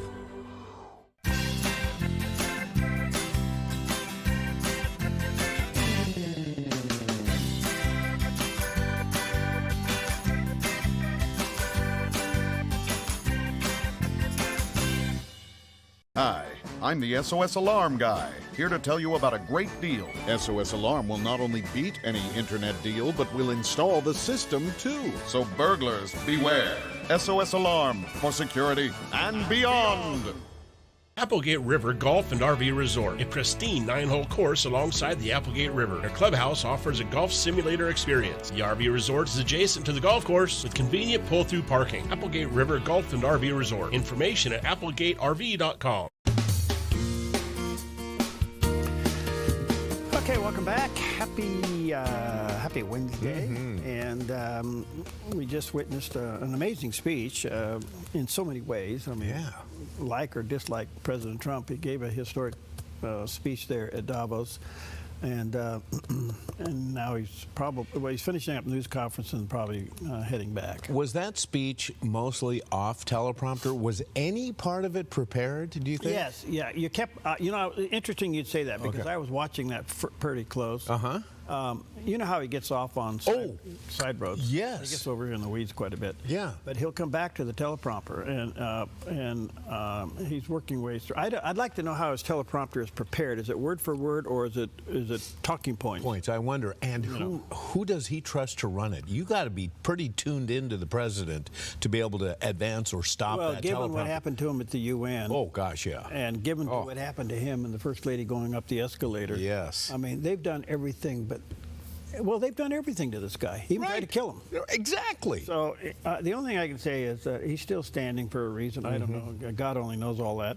But to your point, I was watching. Yes, there were times he was clearly reading the teleprompter, but he can't help but read a sentence and comment. Right.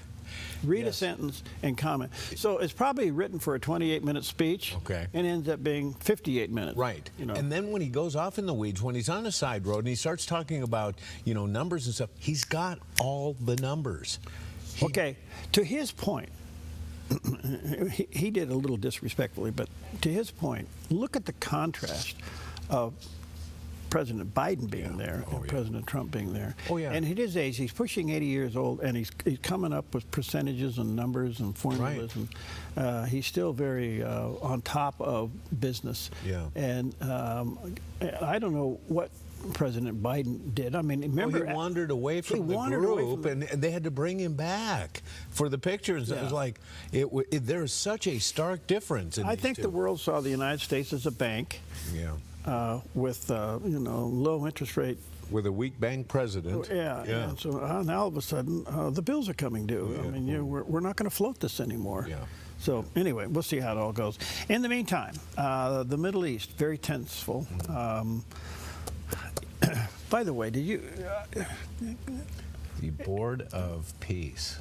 Well, let me. The president this morning talked about 30,000 people died in the Ukraine-Russian war this week or last week. Oh, wow. Wow. Wow. That's like saying billions and billions. We don't register it. Yeah. Yeah. These are 30,000 people that the family members no longer have a member of their family. And you go over to Iran, and 16,000, at least they admit, they're saying now it could be as high as 30,000 that have been mowed down in cold blood.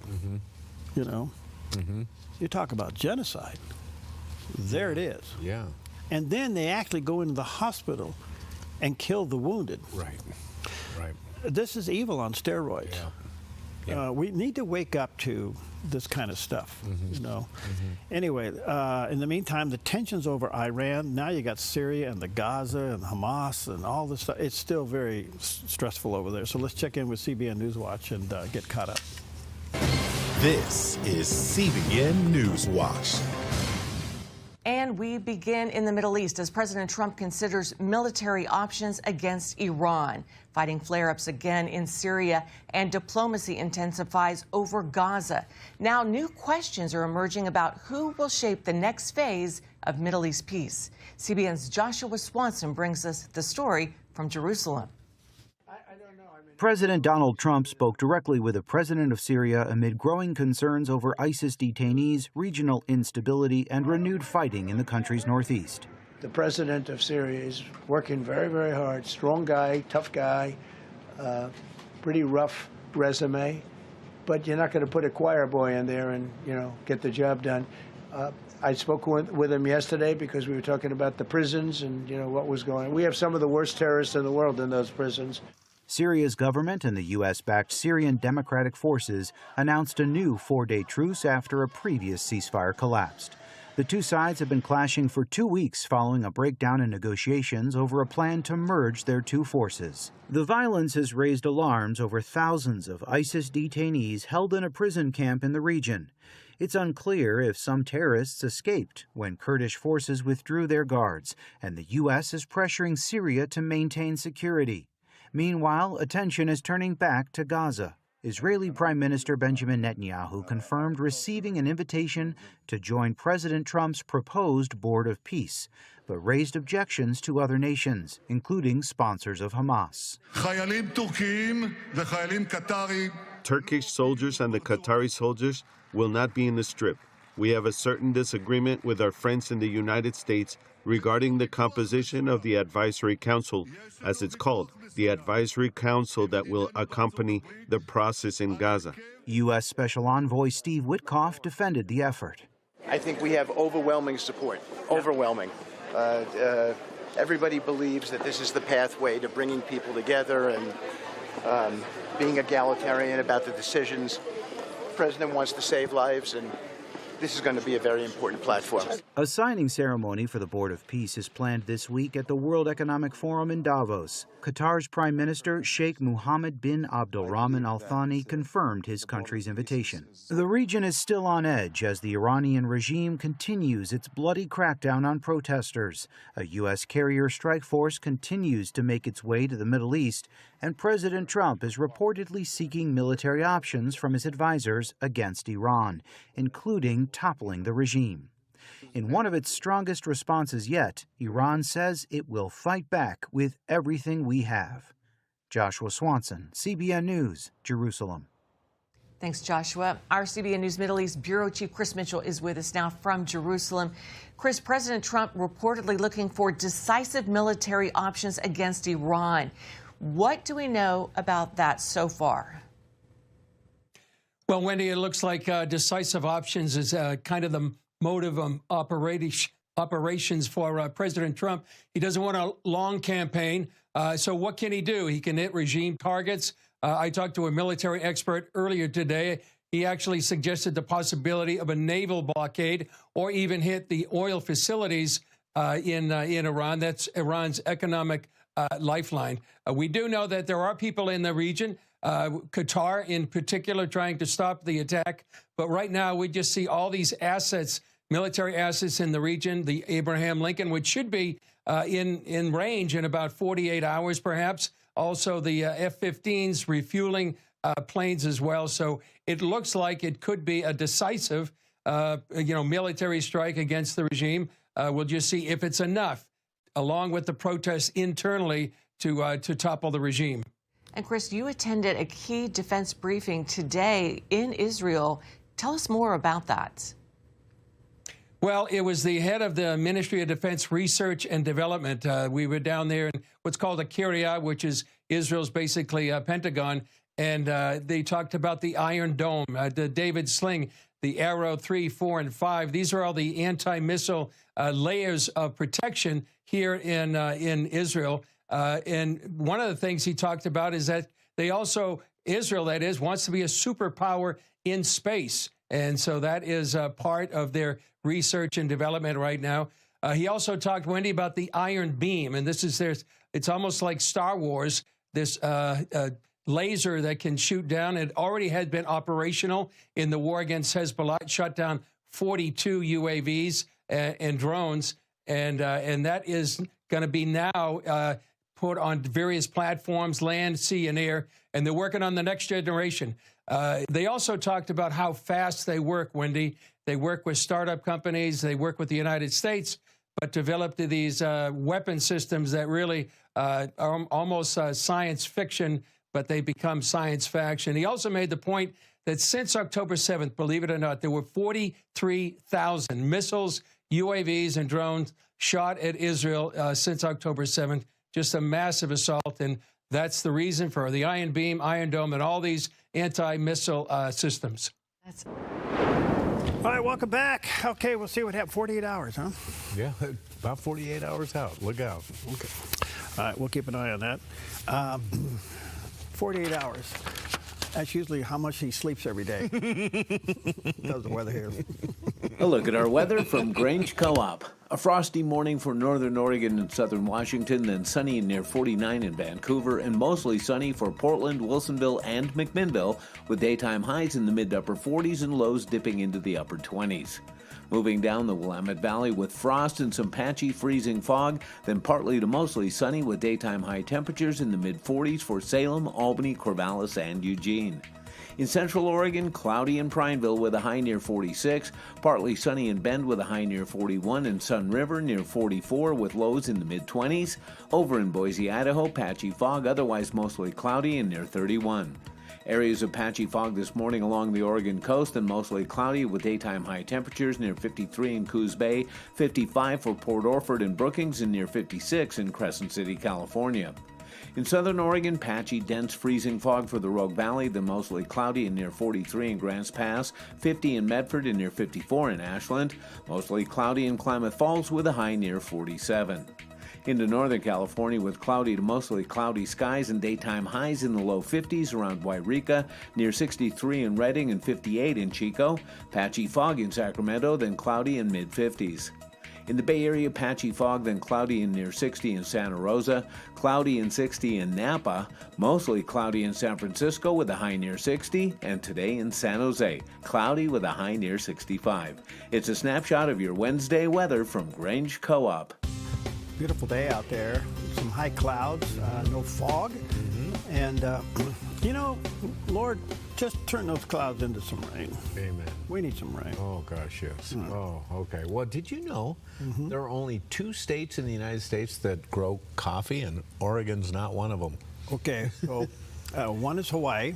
That is where the majority comes from. Oh. The other state is California, but by far the biggest one is Hawaii, and they started their coffee production on this day in history. On January 21st, 1813, a quiet but important moment in Hawaiian history was recorded.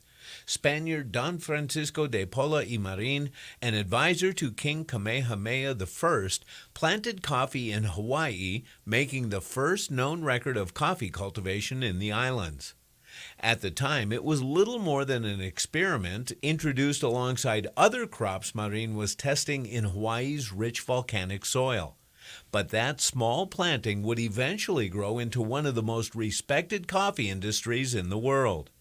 Today, Hawaii is famous for its premium coffees, especially Kona coffee from the slopes of Mauna Loa and Hualalai. Hawaiian coffee is prized globally for its smooth flavor and unique growing conditions, supporting local farmers, tourism, and a multi-million-dollar industry.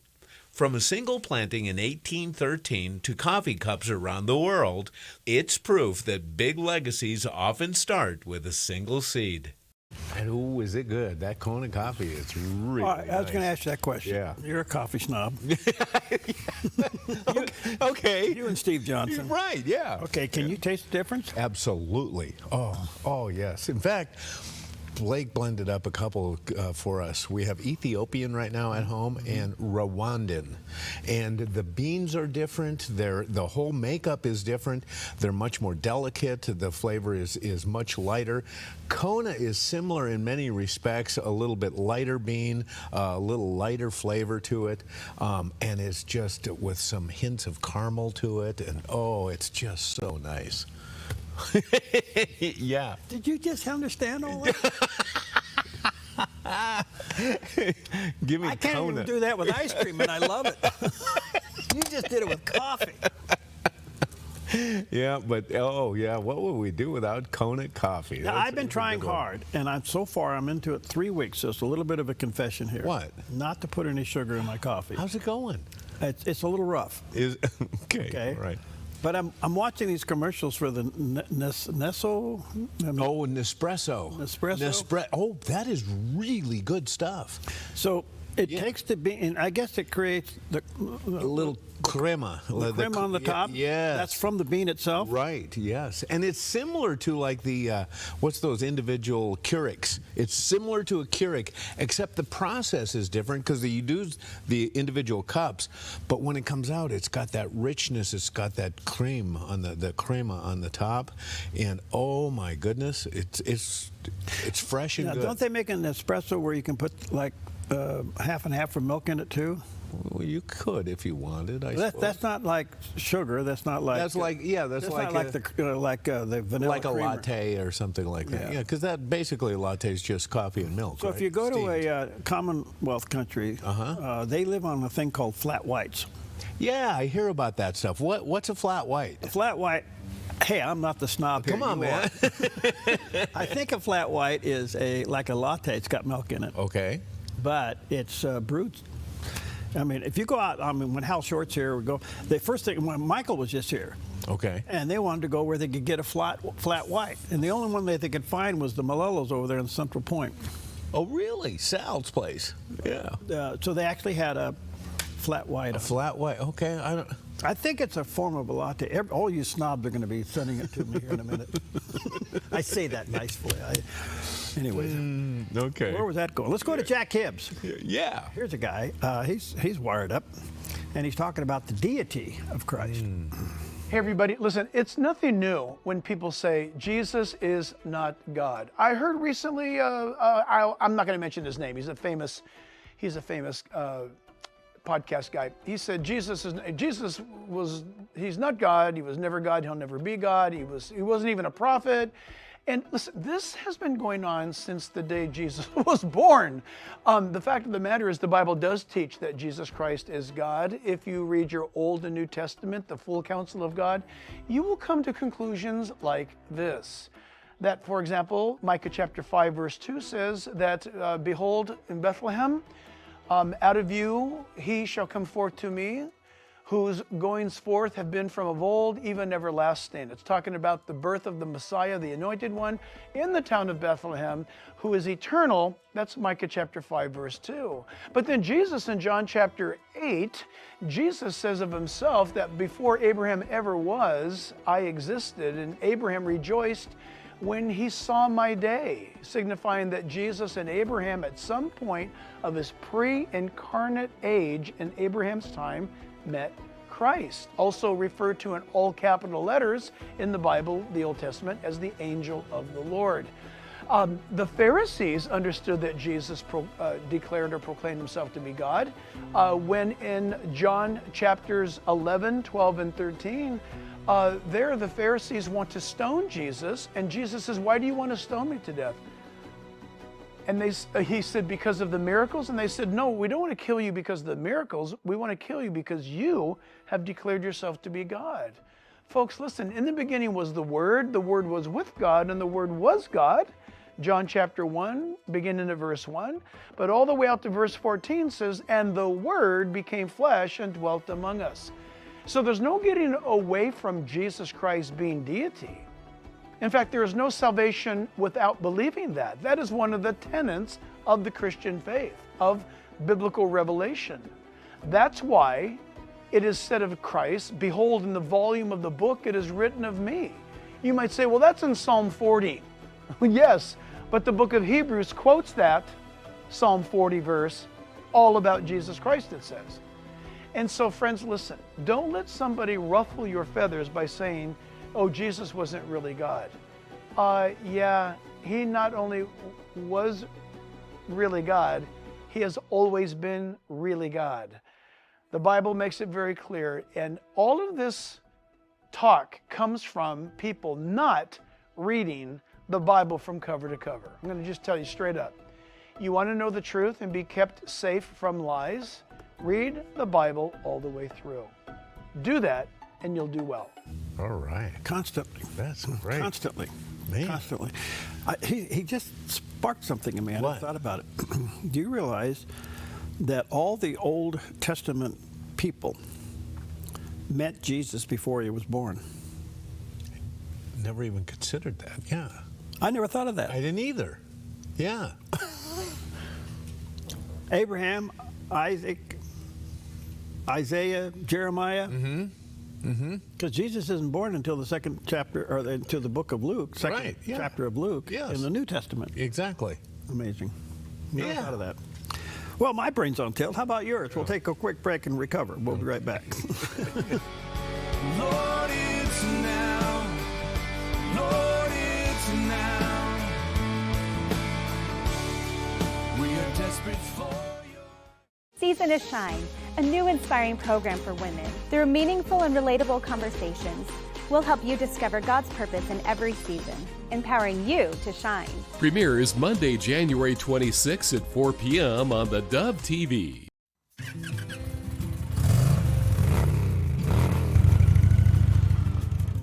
Panoramic Moto Tours was born really out of my passion just to ride Grace back roads and the scenic highways in our beautiful Northwest. God put it on my heart to share the experiences and invite others. More than riding beautiful roads, it's the camaraderie and fellowship. It's hearing each other's stories. It's being mutually encouraged on our journeys of life. Riders can book one of our ready-to-ride guided tours offering the best of Oregon or Northern California. Or book a private custom tour tailored just for your group to destinations like Glacier or Yellowstone. For more information, go to panoramicmototours.com or call me, Nick, at 541-622-3844. When you find something you love, you just want to share it. panoramicmototours.com. Your next adventure starts here. You feel most alive where you feel most at home. And this is living. Bobcat, the company that changed the way the world works, is coming home with a quality compact tractor built to match your quality of life. This isn't work you have to do. It's work you get to do. So get it done in a tractor that's all you. See your dealer or visit bobcat.com.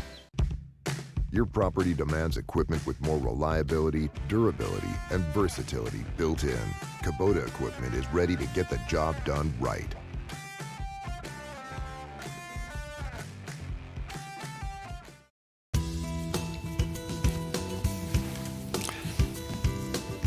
Nine minutes before the hour, one of the questions that pop up in all our discussions, and especially the people I interview, is culture and spiritual life in America at a crossroads. You know, yesterday I had Leighton Gray on. He's a distinguished attorney, one of the top attorneys in Canada.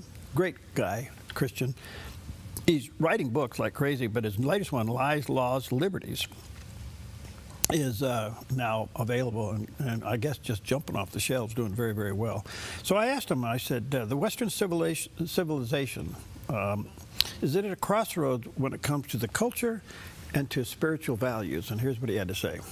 Well, I think what we're seeing right now, and you know, of course, when I say Western culture, at the core of that is Christendom. We used to call the Western world Christendom, but unfortunately, Nietzsche famously wrote that God is dead. He was wrong. God is quite alive, and Nietzsche is dead. But he was onto something. He was talking about the turning away in the Western world, especially in Europe, from Christianity and from the values that made Christianity great, that built great cathedrals, that made things like orphanages and social service programs and art and literature and music and hospitals and all the incredible things that are part of Western culture that we've taken for granted. And more than taken for granted, we've lost sight of the reality that all of this flows from a fundamental belief in our Lord and Savior Jesus Christ, and the idea that, and this is the key one, that's unique to Western culture. It's only in the West, and it's only through Christianity that the idea that your neighbor, that someone else, has an essential value and dignity, and that they are as important as you are. It's only that idea that exists in the Western world, and it's that idea that everyone on the left and everyone who supports evil is trying to destroy. And so we in the West, and especially Christians, we have to be on the ramparts. We have to be the ones standing on the wall and fighting to maintain and restore and to conserve, which is where the word conservatism comes from, incidentally. We have to conserve what is true and what is valuable and what we love. And at the core of that is our faith. We have to be the ones on that wall. Yeah, he's a quality guy. Yeah. You may want to pick up his book or on Amazon, Lies, Laws, and Liberties. And it's 500 essays as an attorney that he put together in a book, and it's not a long read. You can get through it pretty good. What's the other one? Trials, Tribulation, and something else he's working on as a sequel to it. He is currently, is he a practicing attorney? Yes. Yeah. He's like one of the top 50 attorneys in Canada. Really? Yeah. Was that his dress-up sweatshirt that he was wearing? I think we caught him coming home from the gym. Okay, I just had to ask. Yeah. Hey, we're cash here. I know. I like Oregon. it. Yeah. Sorry. Okay. Well, a routine lunch turned into a race against time in Virginia Beach, and a life was saved thanks to a Navy rescue swimmer who happened to be in the right place at the right time. Jeremy Way was eating at Bubba's on Shore Drive when he heard a loud crash and saw a car drive off a boat ramp into the water. Realizing someone was trapped inside, Way didn't hesitate, diving into the icy water with air temperatures near 29 degrees. Inside the sinking SUV, the driver was panicked and initially wouldn't unlock the doors as water rushed in. With seconds to spare and the vehicle slipping completely underwater, Way and other Good Samaritans managed to free her. Using his rescue swimmer training, Way guided her back to shore. Everyone survived. The driver and 2 rescuers were taken to the hospital with non-life-threatening injuries. Way later summed it up simply, "I'm a rescue swimmer. I was there for a reason, so others may live." It's our motto. It's our motto. That's what I'm going to do. Wow, how about that? 29 degrees was the air temp. What was the water temp? I don't know because, well, it's cold. But yeah, what a place to go in, right in front of a Navy rescue swimmer. Wow, my goodness. Yeah. That doesn't cause you to believe. I don't know what does. Amen. All right, take this. Examine this scripture today, remembering what Jack Hibbs just said. When then shall we say to these things? And I'm saying the world, the culture, the craziness, all the stuff that's going on. If God is for us, who can be against us? Psalm says when God starts something, who can unwind it? Who can stop it? God is for you, not against you. You're going to have a good day today in spite of the culture.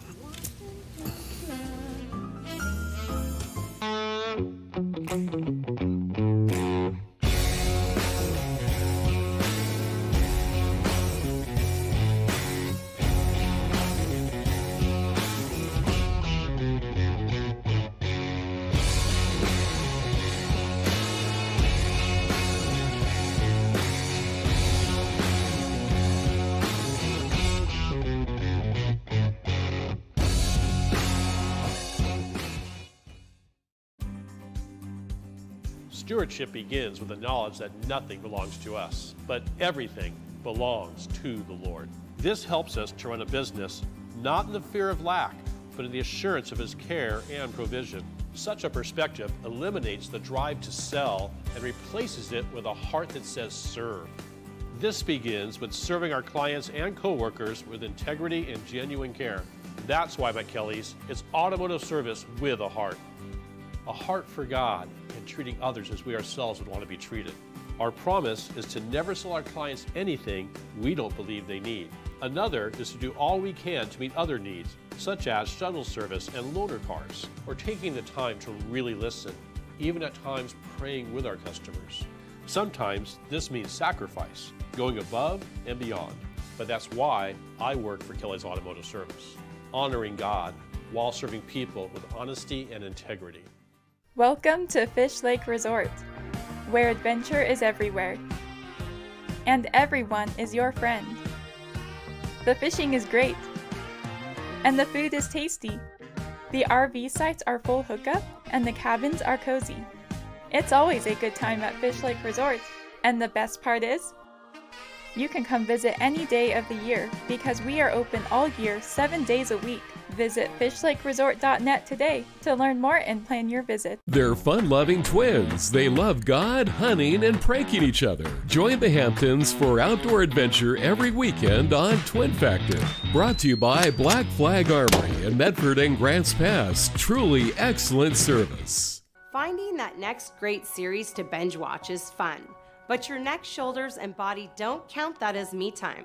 Hi, I'm Tamara Miller, owner of Organic Element Spa, and I invite you to put down the remote, get off the couch, and schedule yourself some real me or we time with your favorite service, like one of our many massages, couples massages, or facials. Your health, safety, and comfort are always top priority with us at Organic Element Spa. We can't wait to see you. Book your appointment today. You're watching theDove TV, encouraging and informative for San Francisco and the Bay Area. Seen on KURK3 and these Dove TV affiliates.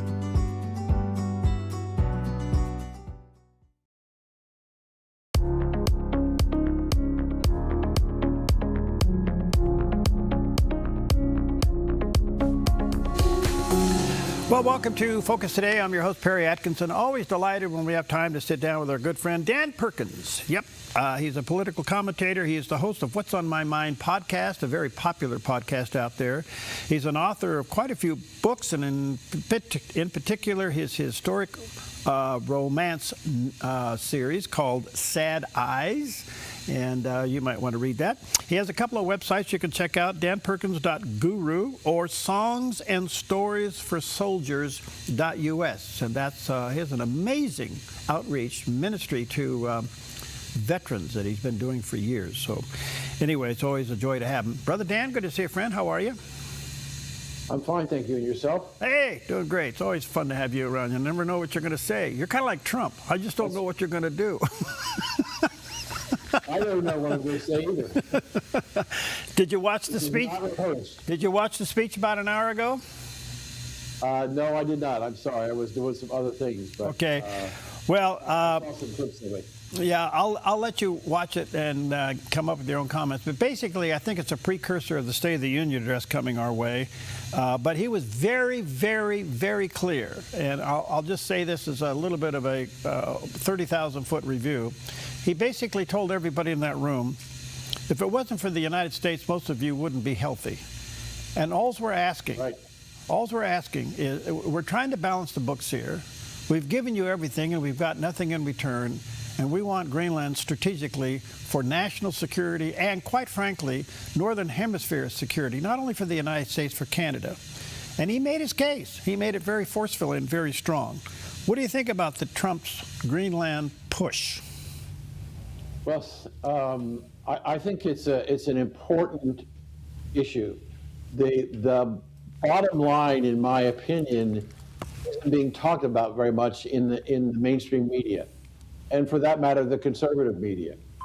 What is clear to me is that he understands that China now has in possession a fleet of nuclear submarines armed with nuclear missiles that can traverse the planet by going under the polar ice cap and coming up in the Atlantic Ocean, which puts Canada, the United States, Europe, and South America in danger of potential attack. And one of the exit points from coming out is Greenland. And so he believes that there's a national security interest in making sure that we deter the Chinese from thinking they can bring their nuclear submarines under the polar ice cap and intimidate Northern Hemisphere. He mentioned in his speech this morning, and I don't know if he went too far here. He may have gotten real close to some security intelligence here, but he said he needs Greenland, and he wants to put the Golden Dome over the top of it for Northern Hemisphere security. Right, and that's a story that's beginning to get a little bit of play, but not as much. If you take Greenland out of the Golden Dome protection for North America, that still leaves us vulnerable. And so by extending the dome to cover Greenland, we further secure our eastern boundaries of the Northern Hemisphere. Doesn't that also, I say this, I don't know what other term to use, but doesn't that kind of quiet or nullify Canada, kind of shuts them up because they don't have security like that, and yet they would benefit from this? Yes. Canada, I want to be polite, not necessarily politically correct. I do want to be polite. They're an important neighbor, and they're important trade partners and all that wonderful stuff. But as far as their military and their acumen to be able to protect Canada from third-party attacks, no, they're not there. And so they need us, and they need our strategic resources, and they really don't have much to say in the matter. I can't go much further than that without getting in deep trouble. Okay. But you just touched on what the president spoke about. He basically said every nation in the country benefits from the United States. Right. And we've gotten nothing in return. And if it wasn't for our trade, you wouldn't be in business. And then he leans over to NATO and he says to NATO, look, I'm not going to abandon you, but we paid all your bills. And we don't need you, but you need us. Yes. And so... see, you're touching on a very, very important point that the vast majority of political commentators and news shows are not touching on. What Donald Trump is trying to do is unwind all the screw-ups of the past administrations, both Democrat and Republican, who have given away America, not taken care of the American people, and the world is trying to make us second-class citizens when we are the largest trading partner for every one of them. Mm-hmm. And we are the good guys, but we have a big stick, and we've never used it. And Donald Trump is trying to clean up the mess all over the world and in the United States and its neighbors and its allies to bring everybody together on singing from the same hymnal. Okay. That's exactly what he said, but you said it in Dan Perkins' words, so that's good. Okay, so let me ask you the question. Sure. In your opinion, is Greenland coming under the United States inevitably? Yes. Okay. It will not come as the 50th. I don't believe it'll come with the 51st state. I think it'll come as a protectorate the way Puerto Rico is and the Philippines. They will still be able to have their own government, but they'll have the safety and security and the trade of the United States behind it. But I don't believe it'll be the 51st state. Okay, now he did address that because that would mean that we have, in kind of layman's terms, we have leased the country, we don't own it. And he's not into leasing, he's into owning. So owning doesn't make it a U.S. territory. Owning makes it a state. Well, I think that's making Greenland a state, given the process that would be required to do that and the approvals, I don't believe is possible under the remaining 3 years of his administration. Okay, we'll see what happens. But to your earlier comment with submarines from Russia and all that stuff, it's now front and center that this is a national security issue that benefits the Northern Hemisphere, not only the United States, but Canada. And all these other countries have been primarily, they exist because of America's not only generosity, but America's business, and we've got nothing in return. That is his argument, coupled with national security. So we'll see where this goes. All right. Well, let me, could I just respond for that a little bit? Sure, you're Dan, I'm not. Yeah, but it's your show. I'm just a guest. I think what's important to understand is that the entire political structure of Europe has changed. To give you an example, over last weekend, there were people who were protesting the regime in Iran in the embassy in London. And the British police attacked them and seriously injured a lot of people to break up their protest. Why?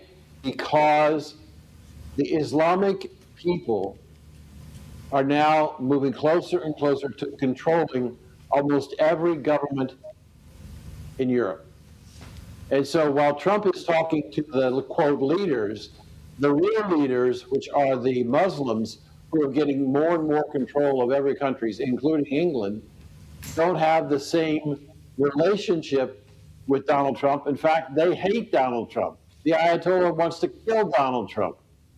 So while he's talking to the elected leaders and the public leaders behind the scenes, these leaders are fighting for their own survival against the Muslim control that's growing every day in Europe. So, with the strong leadership that President Trump seems to be exercising here, you can hate his guts, but he's a leader. But the point being is, do you think that's giving encouragement to those countries where they see the erosion of their own democracy and freedom taken over by radical Islam? Do you think it gives those leaders a little bit of fortitude to stand up and fight? Absolutely, because I don't think Trump can make it any clearer than what he did today or has been doing since he started in his second term. He wants democracy to spread. And he knows he has to fight Islam. And the real crux of the issue on Islam, Harry, is what happens in Iran. If the government is overthrown, my contacts in London tell me that their people in Iran are telling them that if the Ayatollah escapes the country and goes to Russia, because he can't go to any other Muslim country, because the Muslim people are rejecting the religion and rejecting him, he wouldn't be safe there. So Russia's the only place he can go. The real problem is, if you get the Iranian people to overthrow the religious leaders who are the government leaders, you bring a very serious blow to Islam and its desire to dominate the world. And as a result, the people in these countries that are being manipulated by Islamic leaders are going to start to rebel. And you're about to see, if Iran falls, you will see a worldwide revolution of Muslims rejecting Islam. Okay, let me unpack that a little bit. According to reports, we're 48 hours away from a massive U.S. military presence in the region, including the USS Abraham Lincoln. 48 hours away. Billions of dollars are being transferred out of Iran to other countries from the leadership. Yes. I would assume we could trace those dollars, where they're going. And would that be an indication as to where their leaders may go because they need the money? Would that be an indication? I'm telling you that my contacts are telling me that the only place the Islamic leaders, the Ayatollahs and the Imams, can go with any degree of safety is Russia. Okay. Now, yes, you're right that billions of dollars have been moved out of Iran under the control of the Ayatollah and his minions to get it out of the country so they'll have something to live with when they go to Russia. Okay. But put that in perspective. $1 billion ain't what it used to be. $1 billion is a lot of money for us.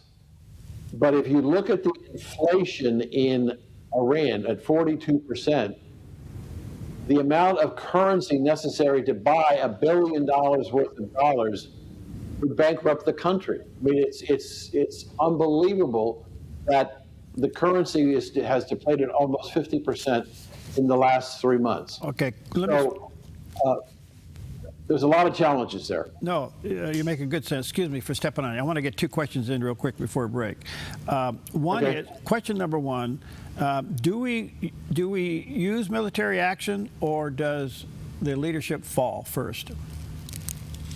I don't believe the will of the American people and their elected representatives in Congress is in favor of putting American boots on the ground in Iran. That's not going to happen.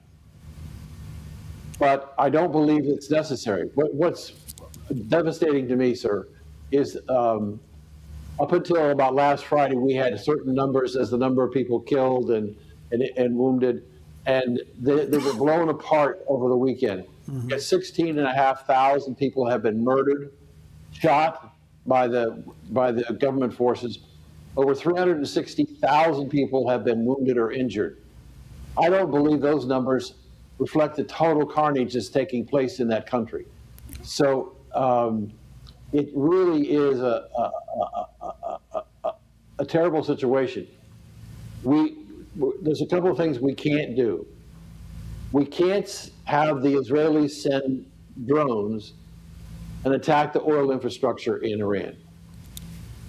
Iran is much like Russia. It's a gas station with nuclear weapons, or they're trying to get nuclear weapons.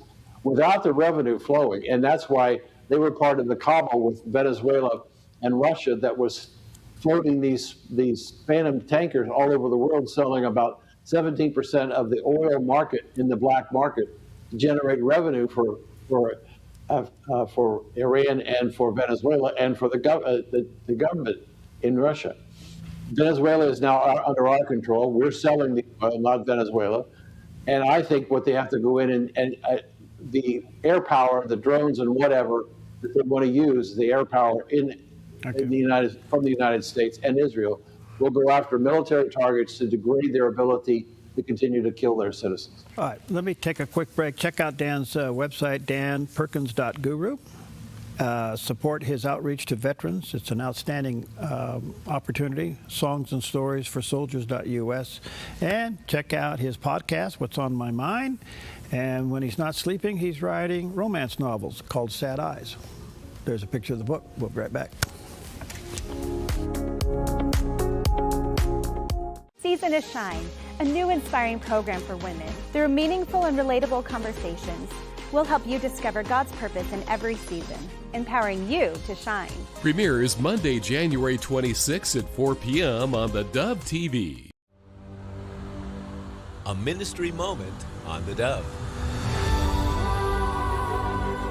We have a divine obligation to teach our children the truth of God's Word so that they'll be equipped to face life and understand that they are children of God. He has a will for their life, a plan for their life, and it's the parents' responsibility to introduce them to the Lord.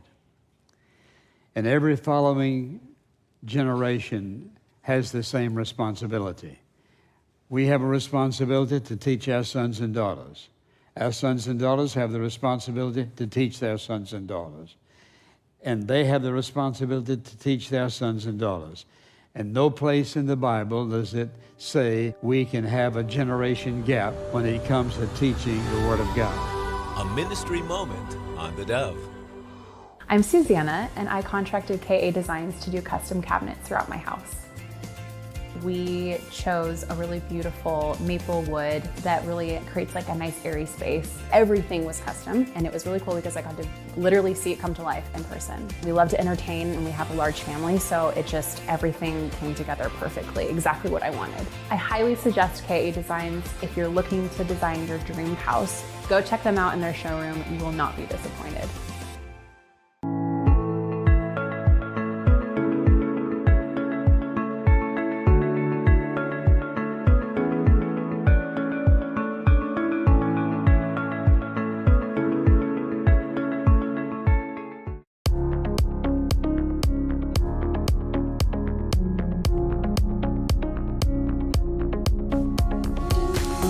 Welcome back. Dan Perkins back with us, and always an honor to have him. Dan, I want to pick up where we left off before I switch subject, just sticking with Iran just for a moment.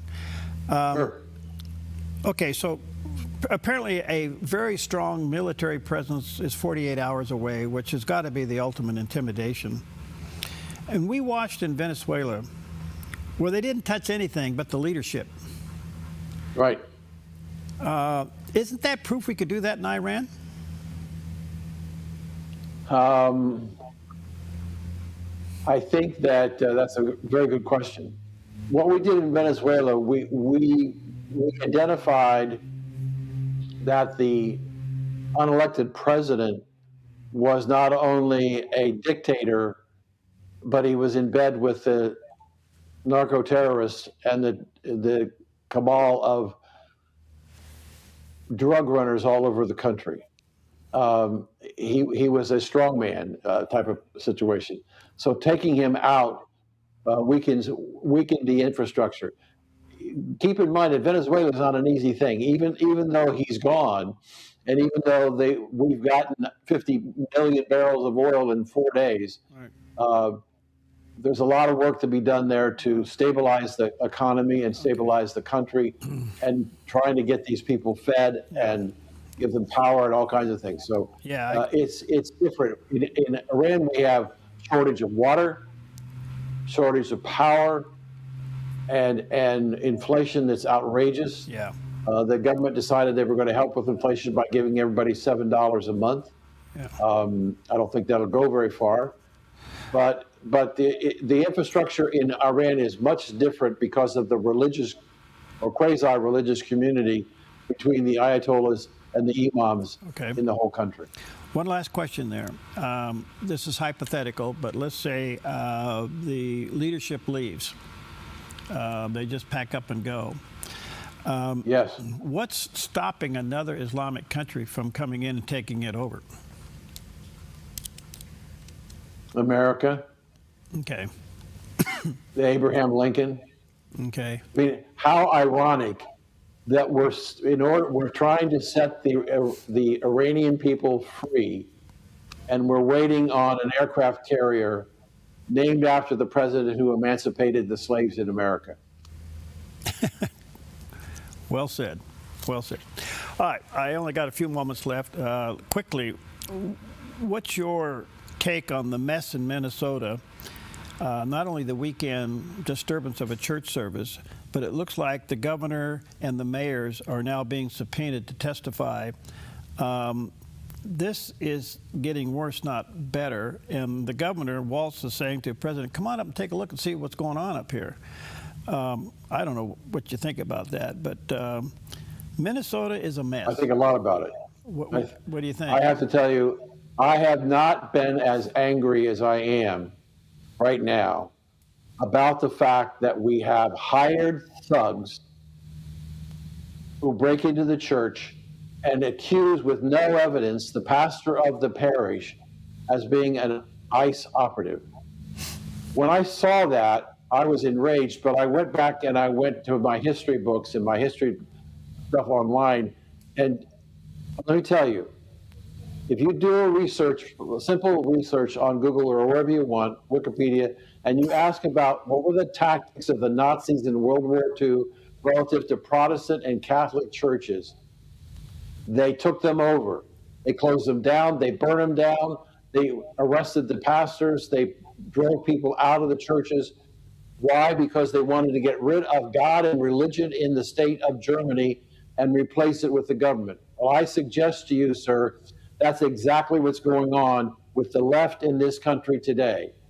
And what we saw in the Minneapolis church is the people there in worship of God, and where the thugs came in from the Democratic Party and tried to shut the church down, intimidate people about praying to God. I think it's absolutely despicable. And I hope the Democrats get their ass kicked in the midterms, because I believe that the Christian right will rise up and put the blame where the blame belongs in the Democratic Party. Some of the strongest and most influential Christian leaders in America are calling for the arrest of those thugs. Do you think it'll happen? Yes, because you got Harvey Dillon, who is the assistant attorney general, who's in charge of free speech and race relations and all of the issues that are dealing with what's going on there in Minneapolis. As it relates to the mayor and the governor, Perry Hughes, you've heard this, I'm sure, from lots of people, maybe occasionally from me. Follow the Benjamins. Why is it that Ilhan Omar went from poverty to now has $30 million portfolio as reported to the congressional office? How is that possible to happen? Yeah. And she didn't write a book. She got $30 million. Was she tied into the fraud and deception that was going on? Yeah. I think so, as I think the governor and the mayor are too. I got 1 minute. In the meantime, the Attorney General in the state of Minnesota gave this whole thing a pass, and the DOJ and others are looking at impeachment. You think that'll happen? The Attorney General is rejecting a particular piece of federal legislation, and he's trying to do it based on abortion. But if you look at that Kennedy bill, further on in the bill, it also protects religious freedom and sanctuary of the churches for houses of worship for people. So the Attorney General is parsing that bill and saying it doesn't apply because he's only addressing the abortion piece, not addressing the freedom of religious piece. Got to cut you short. Got to go. Thank you, buddy. It's always an honor to have you. Stay in the fight. We need you, pal. Take care. Thank you. Take care. Bye. Hi, I'm Ryan Robertson, host of a brand new program on the Dove, Ministries on the Move. Ministries on the Move spotlights the incredible work of how God is using everyday people and organizations, putting their faith into action, serving the hurting, strengthening families, and sharing the hope of the gospel in practical ways. Be inspired and discover these Ministries on the Move. Premieres Tuesday, January 27th at 4 p.m. on the Dove TV, encouraging and informative. More at thedove.us. Come fall in love with Northridge Senior Living, where contemporary, sunlit interiors meet old world elegance. Walk through our lovely hallways and enjoy the fun staff-led activities. Forge lasting friendships with other residents and our exceptional caregivers. Dine in style. Gather near the fireplace under breathtaking chandeliers. Our reasonably priced apartments are spacious with private balconies. Northridge is Christian-owned and operated, pet-friendly, and only 2 blocks from Asante Rogue Regional Medical Center. On-site, in-home care is available. We also offer senior adult daycare, where your loved one can spend the day with us and the evenings with you. Northridge Senior Living. Your home. You feel most alive where you feel most at home. And this is living. Bobcat, the company that changed the way the world works, is coming home with a quality compact tractor built to match your quality of life. This isn't work you have to do. It's work you get to do. So get it done in a tractor that's all you. See your dealer or visit bobcat.com.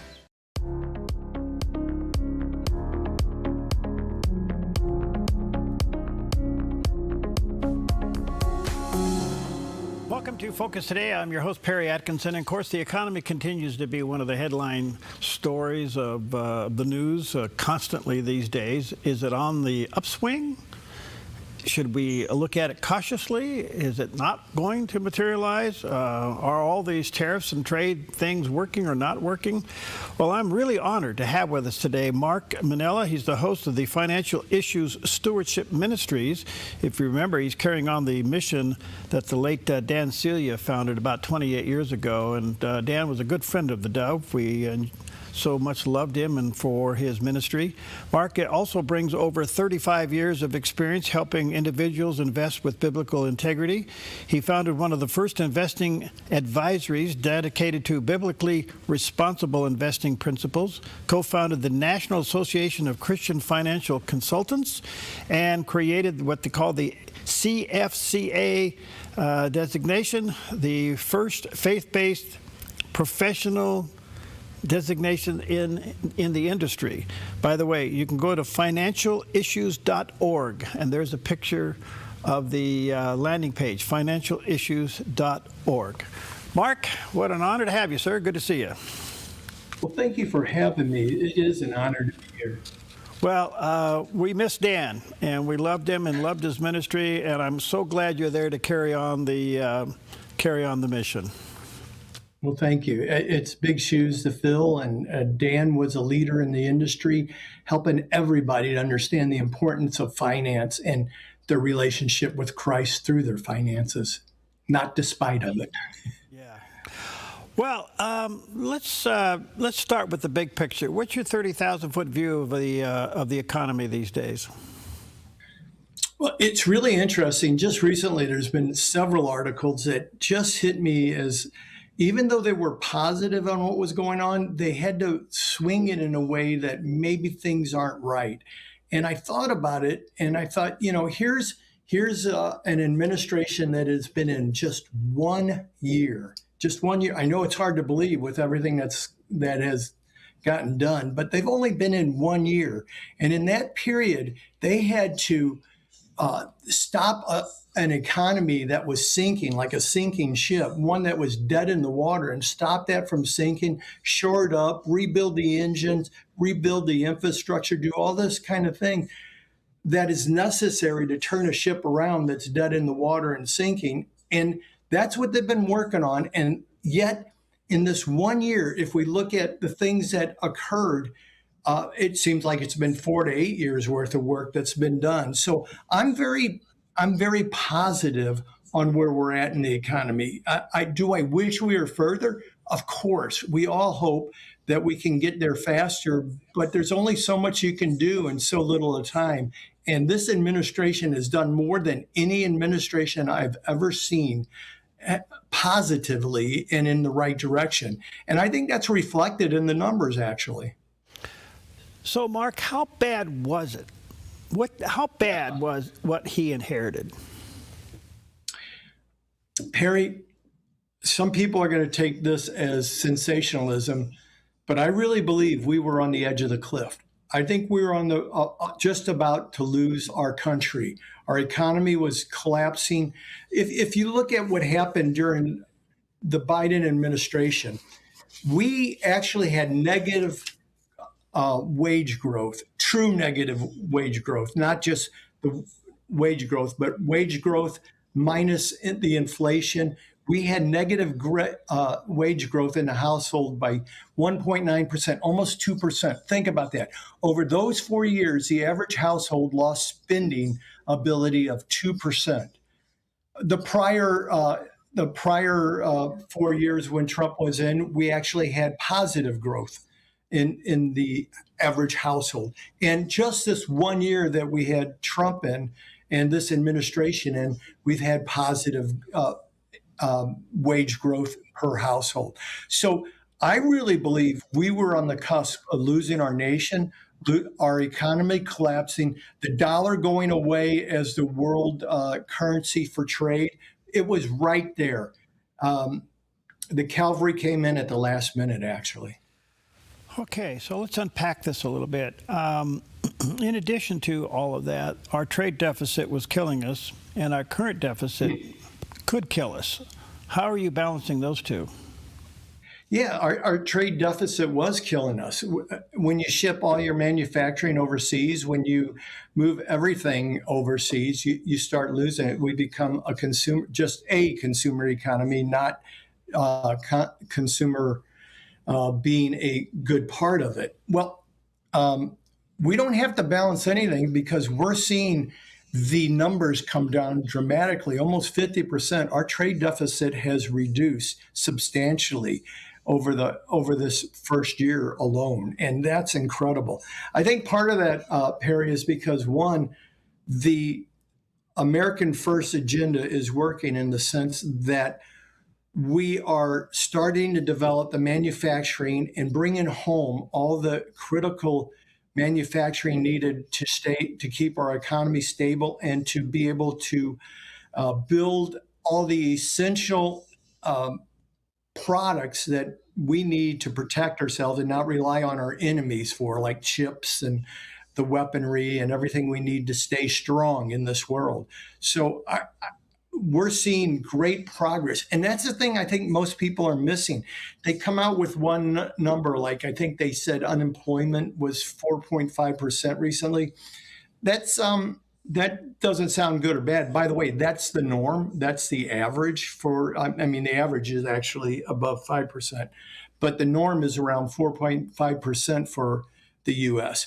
Now you think about that, they say that's not as good as it should be, but the reality is we're stabilizing. They are doing what is necessary. They're rebuilding the infrastructure of our economy. I mean, think about it like a ship, like I said, dead in the water, okay, and sinking. The first thing you do is stop it from sinking, and that's what they've done. They put up the tariffs, which a lot of people were really concerned about, hyperinflation and all these things, which didn't come true. They've done a whole lot of things. They started bringing manufacturing back. They created fair trade instead of us being taken advantage of, which helped bring down the trade deficit. We're seeing all this happen, and so you have to stop the sinking, and that's what they did first. And because on day one things didn't turn around, everybody really started overemphasizing how fast this had to happen. But if you have to lay all new infrastructure, if you have to rebuild the engines, if you have to do all this turnaround work, things aren't going to go as fast as they should. Yet they've gone faster than I would have ever guessed. And now we got the engines rebuilt. We have the boat floating and not taking on water and sinking. Now it's time, the engines are starting to restart. You know, if a boat's dead in the water, you can't turn it. Well, now we can turn this thing around. And I believe that's what's happening here, is we're at that point. And the numbers really say that. Like I said, the average family now, they're seeing their real wage growth go up, not down. They're seeing that they can buy things. We saw Christmas. Up until Christmas, oh, it was so bad listening in the news talk about how this Christmas probably isn't going to be as big as other Christmases, and that people aren't spending as much because they're worried about affordability. That was the new gaslighting that was going on. But the reality came out that we spent more this year than before, and that people are confident in their spending, that they're feeling better. And that's because of the real wage growth that has gone on in the US over the last year here. 0.7% increase in just 1 year after 1.9 decrease over 4 years. That's a big deal. That's 2.6 increase in the real wage growth over the last administration. That's very positive, very strong. I think people, along with me and many others, are feeling a bit confident in all this. They're feeling that there is hope. They're seeing the turnaround starting to happen. And this could just be the beginning of it, because now that all the infrastructure is getting in place, we're seeing factories actually starting to get built. We're seeing companies coming back to the US. A lot of positive things are happening. I believe that there's great possibilities ahead. But Perry, I do also believe that we need to be concerned and we need to be alert, aware, and conscious, because we live in a very, very evil world, and everybody and their brother is coming against this administration in the United States of America, the last holdout of freedom and capitalism, and quite frankly, embracing Christianity. All right, a lot there. Wow. Let's start with tariffs. 2 questions there. What's your view of tariffs, and where do you think the Supreme Court's going to go with this? Well, like I said, hopefully, I don't know if I said it here, but people know me for saying I don't predict the future, only God does. And I stand on that. I have no clue where the Supreme Court's going to go on this. I can understand there's constitutional issues we really need to be looking at. And I think that brings up a very important question. Where is Congress? Because Congress could stop whatever the Supreme Court's going to do by passing whatever laws, if there are any laws needed to be passed, so that the president can do this. And even more important, they need to codify what the president is doing. They need to get behind him. We have a slow and lazy Congress right now. Most of what's been done over this year has been by executive order. That doesn't stand when a new president comes in. So a new president with a signature of pen can reverse everything. We need Congress to step up, and we need to shout this from the rooftops, and we need as many people as possible to not only vote in godly conservative people so that we can get this codified by law, all the things Trump has done, but to carry us into the future so that we actually have the momentum and the number of votes necessary to do all that is needed to be done to shore up this country and take it forward to be the country that God, I think, originally wanted it to be. Okay. And that it once was. The other question is, given our current status, and you mentioned it earlier, Mark, in your opening comments, that the dollar was on the verge of really being devalued into almost oblivion. It's back, and it's still being used as a major currency out there. How would you gauge the strength of the U.S. dollar today? Well, right now the dollar is in crossroads. On one hand, having a weak dollar is not a bad idea to help our economy grow, to help help things happen here. To help with the trade to be balanced more like we want it to be.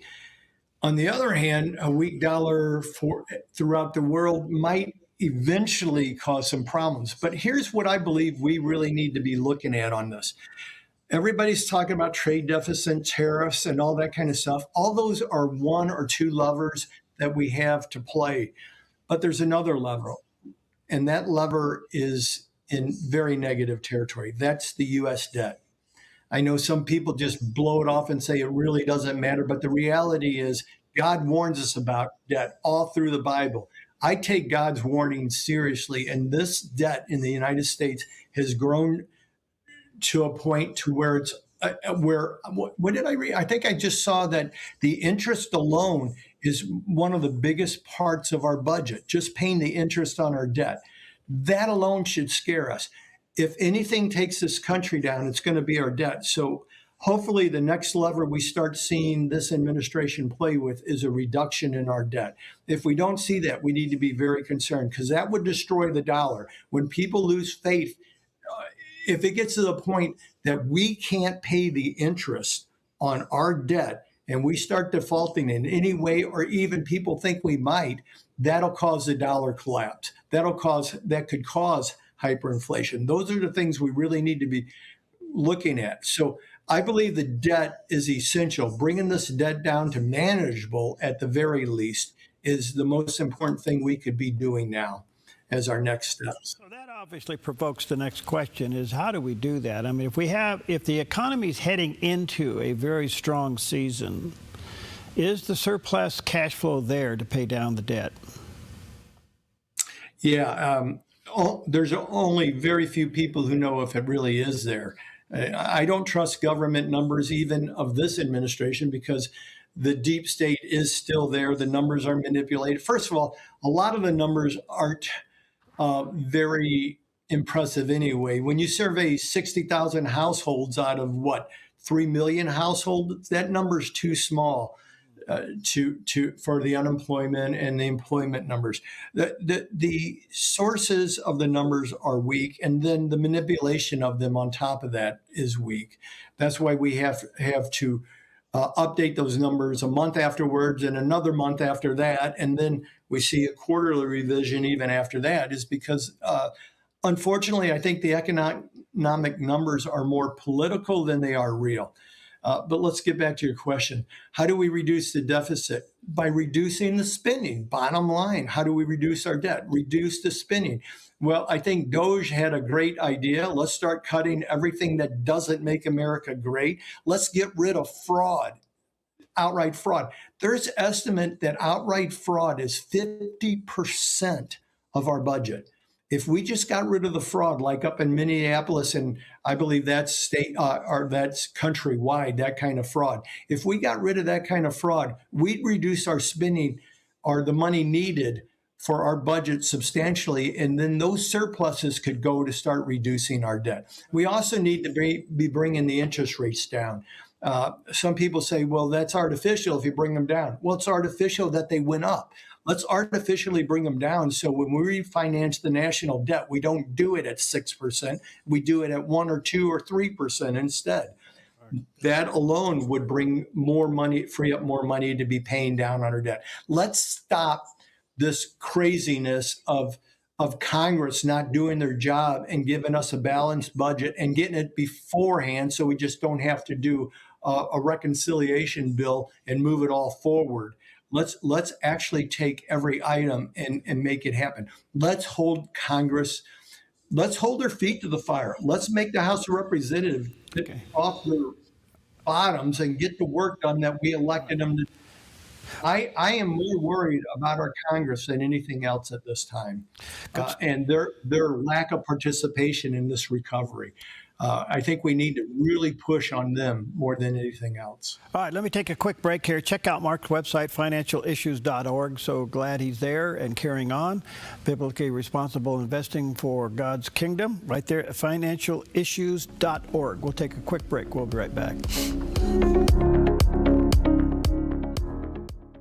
The Dove is shining with a brand new show, Season to Shine. I'm Melinda Robertson, host of Season to Shine, a new heartfelt, inspiring program for women designed to bring encouragement, wisdom, and hope into your everyday life. We'll help you discover God's purpose in every season, empowering you to shine with confidence, faith, and joy. It's your season to shine. Premieres Monday, January 26 at 4 p.m. on the Dove TV. More at thedove.us. 700 Club is always present during crisis.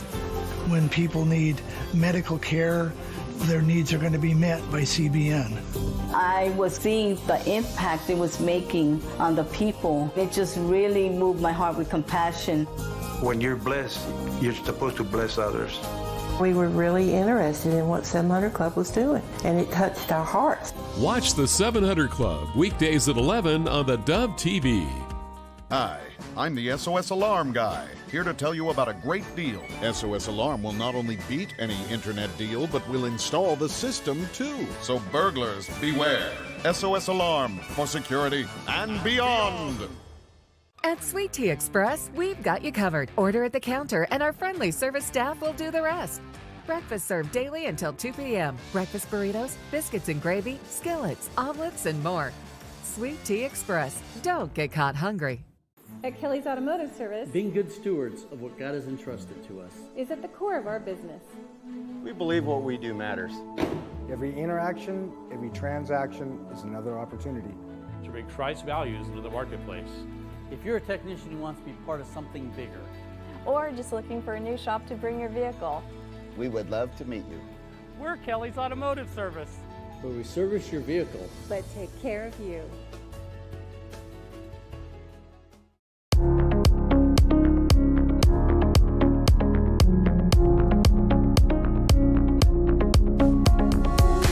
Okay, welcome back. What an honor to have back with us Mark Manella. He is the host of the Financial Issues Stewardship Ministries program, and he has picked up from the late Dan Celia, who we've had a great relationship and high regard for.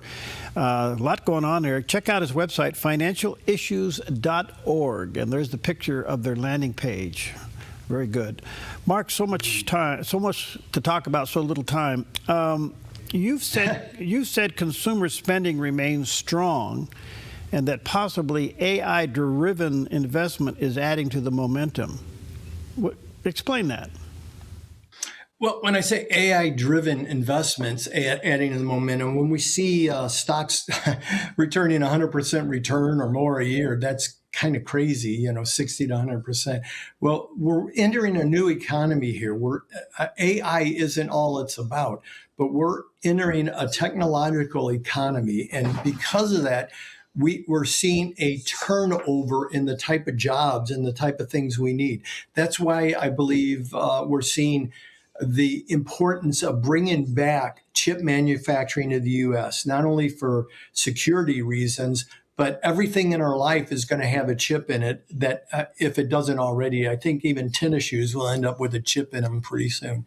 So we have to realize that. And so this new world order of economics that we're going to see, we need to build the infrastructure and the companies that can fulfill that. We are still a leader, I believe, in technology. We need to hold on to that, both for our safety and to continue the recovery and continue the growth in this nation. That's what I meant by that. We have chip. We need more chip manufacturers. We need more developers that can work in the AI space. We need the AI companies to start actually making money. Those who aren't, who are been doing research and development, are more spec stocks than they are growth stocks. Okay. All right. Let me ask you this: is the rise in value of gold and silver real? It is. It is. But, a lot of people get confused about gold. Let's talk about just gold for a second.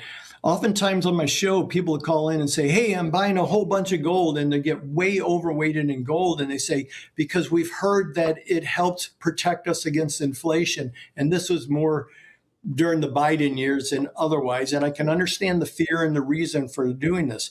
Well, yeah, gold historically over long periods of time has guarded against inflation and kept up with inflation and sometimes surpassed it. But the reality is gold is not safe. Gold has had bigger drops in the S&P 500 in its history. So we have to be very careful with this. Anytime we get too much money in any one asset class or any one area, we are risking the lack of diversity there to compress everything into one area. If gold finally does pull back, everything, that means your portfolio drops like a rock of gold. It could drop very far, 50% or so. I don't believe we're going to see that right now. And then we look at silver, and silver is a whole different metal in that while it has run up outrageously, there's a good reason for that. Silver is very important in all the electronics and technologies of today. And we do have a shortage of supply. The world has a shortage of supply in that. So that's going to run it up just like the rare earth minerals that we need for the technology, the reason they're running up so high. So there's more backing that than just trying to keep up with inflation or a safe haven. Silver has been much more volatile than gold over the years, and much more manipulated than gold also. But silver is becoming more and more rare. There's some people who say we need 5 times more supply than we have right now just to continue growing in the technology that we need, not that we want. Okay, I understand the debt issue. I hope I'm not depressing you, Perry. No. We value your input. So I want to come back to consumer confidence. Okay. If this year ends up being, and I'll use the word boom, I don't know if that's the accurate word. Well, let's say it's a good year. The economy goes up. People are going to not be taxed for tips and Social Security, and all that shows up in the average cash flow of a home. What does that do to consumer confidence? And at the point where we may continue to ignore the debt? Wow, that's an interesting comparison. And I think it's a great one in the sense that consumer debt isn't the same as national debt, yet we can learn from it. We know when consumers get confident, like they did over Christmas, we're seeing some confidence there. They also increase their debt with the buy now, pay later attitude. And unfortunately for the consumer, the difference is that it catches up to them quicker than it does for the nation. The nation has the ability to print more money. They have the ability to manipulate the exchanges on it. There's so much that can be done nationwide for so long that some people don't even believe a nation needs to worry about that. I think they're totally wrong. I think that's a fallacy based on we haven't hit that threshold yet. but we're getting very close. So I think we'll see, if we have a really strong economy, if we see interest rates come down, housing costs come down, because the cost of lumber, which is one of the number one decreases in costs. This is another, Perry, you'll like this. The news continuously says things like, well, inflation has plateaued. We haven't seen a decrease in prices. Lumber has come down substantially, and building lumber, where the price of housing could now start coming down, and they can start affording to build starter homes, which we're in dire need of, and not have to build mansions because they're the only one they can make money on. So we might see more supply there. But if this happens, what we're going to see with the consumer, I don't know. Again, I don't predict the future. All I know is what I've seen in my foolish life in the early years, and what I see in others people's life. When we get confidence about the economy, debt increases personally, people start spending more than they really should, and they believe this will project long into the future. And it may, but we don't know that. We need to be great steward. God calls us to really test all things and hold fast to that which is good, not to just jump into things, to get rid of everything evil. Well, God doesn't say that debt's a sin, but he warns us so often. So at the very least, debt is foolishness on the consumer level and on the national level. Imagine we had no debt nationally. The money we would have to turn this ship around that has been sabotaged and it was in the worst state I've ever seen in my life. How fast we could turn it around with the trillions of dollars that we're no longer having the service. Yeah. That would be incredible. Mark, you're fast. Consumers get arrogant and they forget very easily how easy we can fall into foolishness of debt and foolishness of taking things for granted. Thank you for your time. I'm glad to connect with you. I look forward to many visits. Let me say to our viewers and listeners, check out Mark's website, financialissues.org. There's a picture of the landing page. And Mark, you're fascinating. Let's stay connected, friend. Thank you. I'd love to. Thank you so much for having me on. It has been a privilege. Well, God bless you, friend. Talk to you soon. God bless you.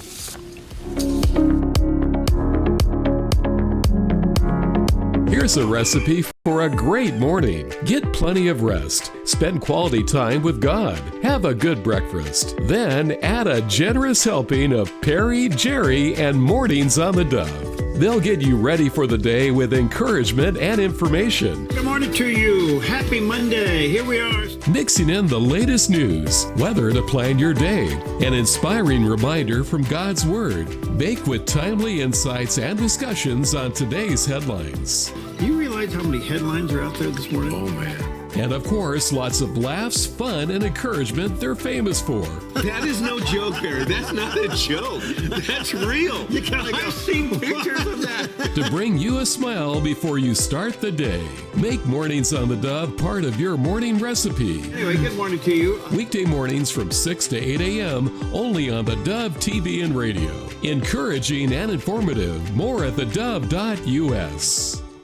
Get ready to experience evangelism like never before. What did you have to do to come back like this? Each time you come back, you get closer to God. Ray, tell us about your past life as a Chihuahua. Will the Master on the Dove TV delivers thought-provoking interviews between their dynamic co-host team and captivating witnessing encounters. Have you ever read the Bible? I read the first page. You haven't got past this page. Tackling hard questions with biblical wisdom and bold street witnessing that will leave you inspired and equipped to share your faith. Hey, why should I? The Dove is shining with a brand new show, Season to Shine. I'm Melinda Robertson, host of Season to Shine, a new heartfelt, inspiring program for women designed to bring encouragement, wisdom, and hope into your everyday life. We'll help you discover God's purpose in every season, empowering you to shine with confidence, faith, and joy. It's your season to shine. Premieres Monday, January 26th at 4 p.m. on the Dove TV. More at theDove.